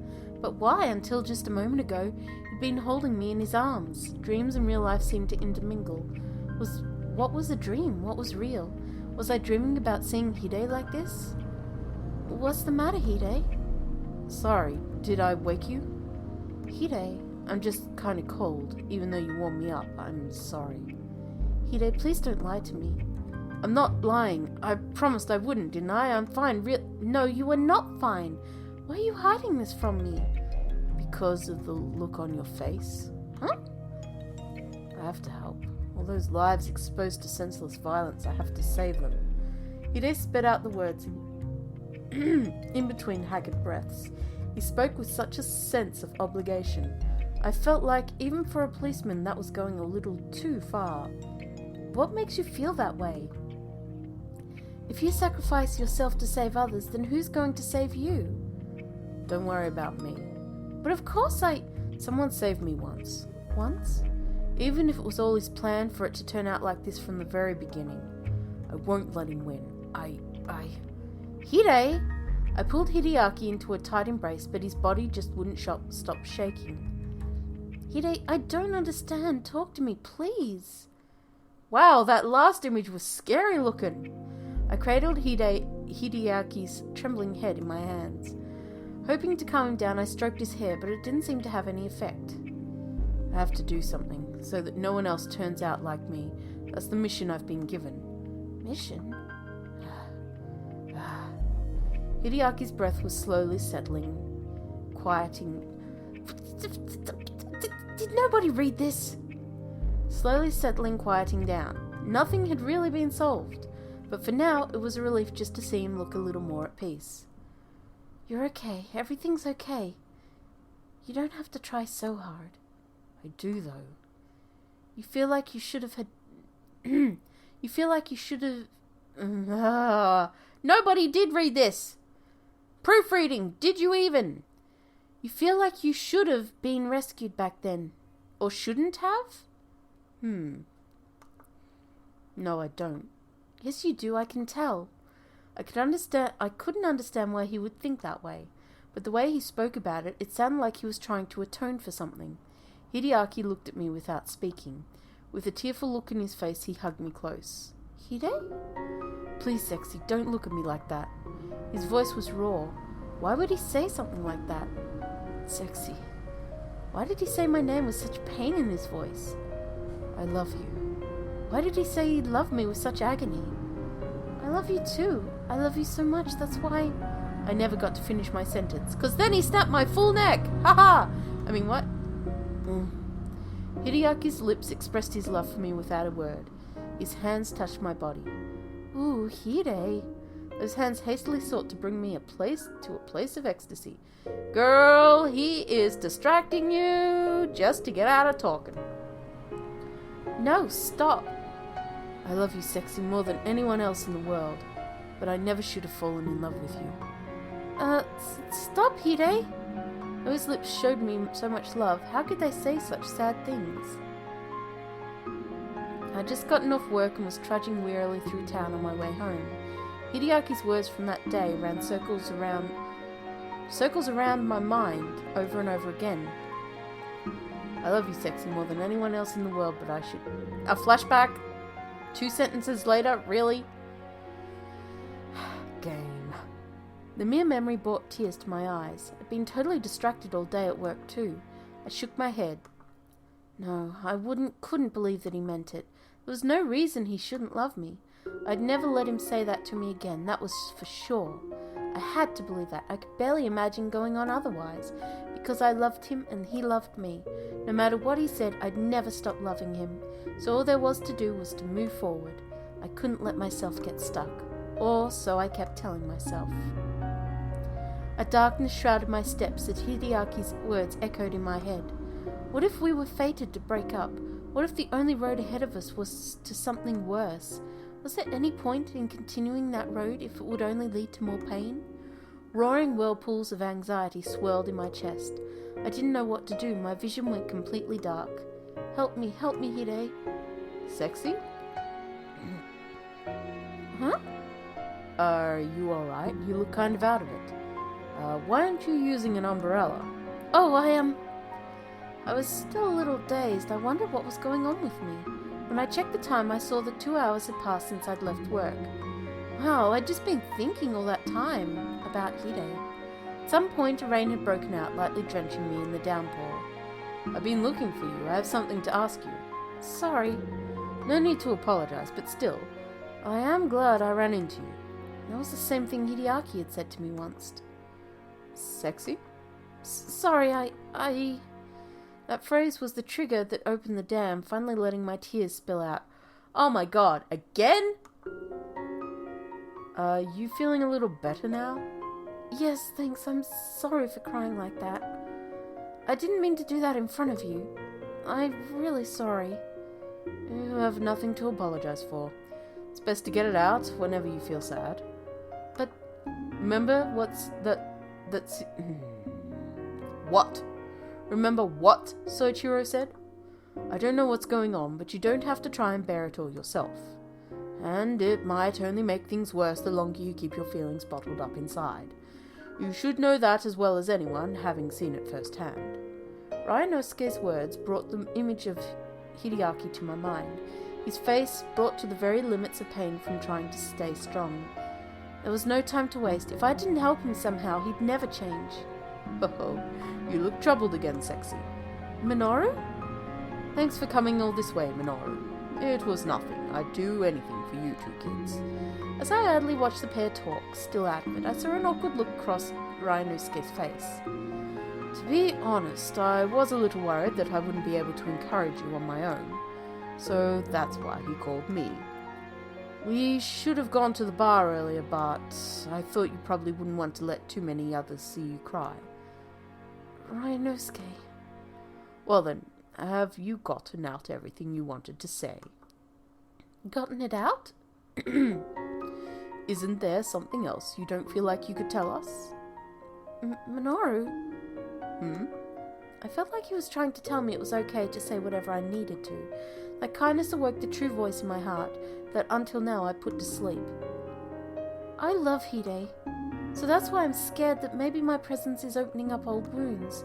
I don't know what to do. I love him so much, but what if I was just a burden to him? Once I started thinking about that, I just can't stop. I just want to help him so much. I just want to stand at his side, smiling and cuddling, but I don't know what I can do for him. It's hard. It's hard when your thoughts run wild on you. But Sexy, Hide's thinking the same about you. You two are a lot alike. You might both be overly concerned for one another. It'll be okay, Sexy. You'll both be okay. Everything's going to start looking up soon, so just trust Hide a while longer, okay? Ryunosuke's hand hesitantly touched my back as I sobbed. Minoru gently squeezed my hand. The warmth of their kindness flowed into my body. Yes? I should just be confident, shouldn't I? Confident that I'm doing the right thing? That's what I should do, right? No doubt about it. Hideaki's a lucky man. Not many of us have someone who would cry for us. Although he probably wouldn't want to hear that you're out somewhere crying over him. I guess you're right. Oh. Oh. Is he possessive or selfish? Man! He's selfish. He's so selfish, honestly. But isn't that also one of the things you like about him too? Yeah, I can't help it. Looks like you'll be okay now. Looks like you'll be okay now then. Yep, I'm sorry for bothering you guys with all this. Thank you for all the encouragement. I'll be fine now. Good. Then how about we head to Ordaya? Everyone's waiting for you there. Okay. When we got to the Roar! When we got to the bar, everyone but Hideaki was there waiting. It was almost embarrassing getting so many words of consolation and kindness. I'm so glad you've come, Miss McPickles. Sorry, I can't take it seriously when I see that. This is only steamed milk. I assumed you would prefer something non-alcoholic today. Thank you very much, it's perfect. I sniffed the gently sweet scent wafting up from the warm mug. When I took a sip, the sweetness of honey filled my mouth. You know, we brought you here today because there was something we wanted to talk about. What is it? Earlier I said I'd had an idea about Hideaki, remember? So we all did a little research on our own and we discovered some interesting things. But before that, Hodo? Sexy, are you prepared to accept what it is we have to tell you? To be honest, there were things that were difficult for us to take in too. Are you confident that you'll still love Hideaki no matter what you hear? Because if not... It's kind of you to think of me like that, Yorihisa. I'll be fine. I much more regret never knowing. I want to know the truth about Hide, so please tell me everything you know. A little princess is brave. Is a brave one after all. Satisfied, Hodo? I guess so. Maybe that was just a little too overbearing on my part. Minoru? Minoru nodded and began to reveal Hideaki's past in a matter-of-factual voice. 39 years ago, there was a series of child abductions that shocked the nation. The kidnapper targeted young children and enjoyed torturing them. A real psychopath. He was unanimously sentenced to death for his atrocious crimes, but until his sentence was actually executed, 36 years passed. 36 years? After investigation, the original 4 reported victims turned into 30? Oh, I get it. Yeah, okay. The original 4 reported victims turned into over 30 across the country. It was just the most revolting crime. But you see, of all the kidnappings, there was just one sole survivor. And that was 7-year-old Kodama Hideaki. I gulped at the mention of that name. Did that mean... The kidnapper, Funakubo Kaisuke, was finally executed 3 years ago. Dozens of thoughts whirled around my head. So Hide was the sole survivor of these kidnappings? It's still only a possibility. But I think the chance is pretty high it was him. The age and name both match up, plus the timing is perfect too. What timing? The time when Hideaki started drinking so heavily. Right, that was definitely just about 3 years ago. Did you notice a big change in him? He usually drank sociably with us, but all of a sudden he completely stopped coming here. When he finally came back, he drank like a madman, like he was possessed. That was 3 years ago today, exactly the same time Funakubo was executed.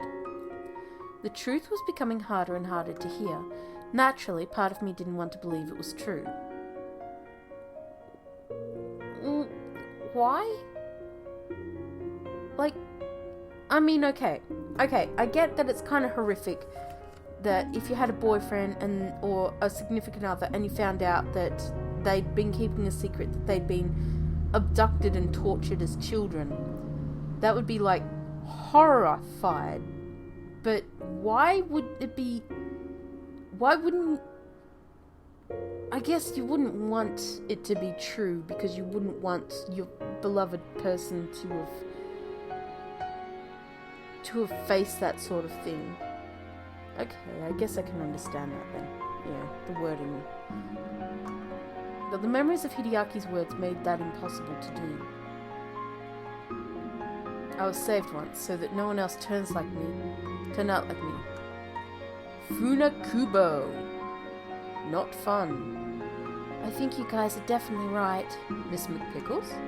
I've heard a lot of things from Hide that connect to all this. That boy, Kodama Hideaki, is definitely the Kodama Hideaki I love.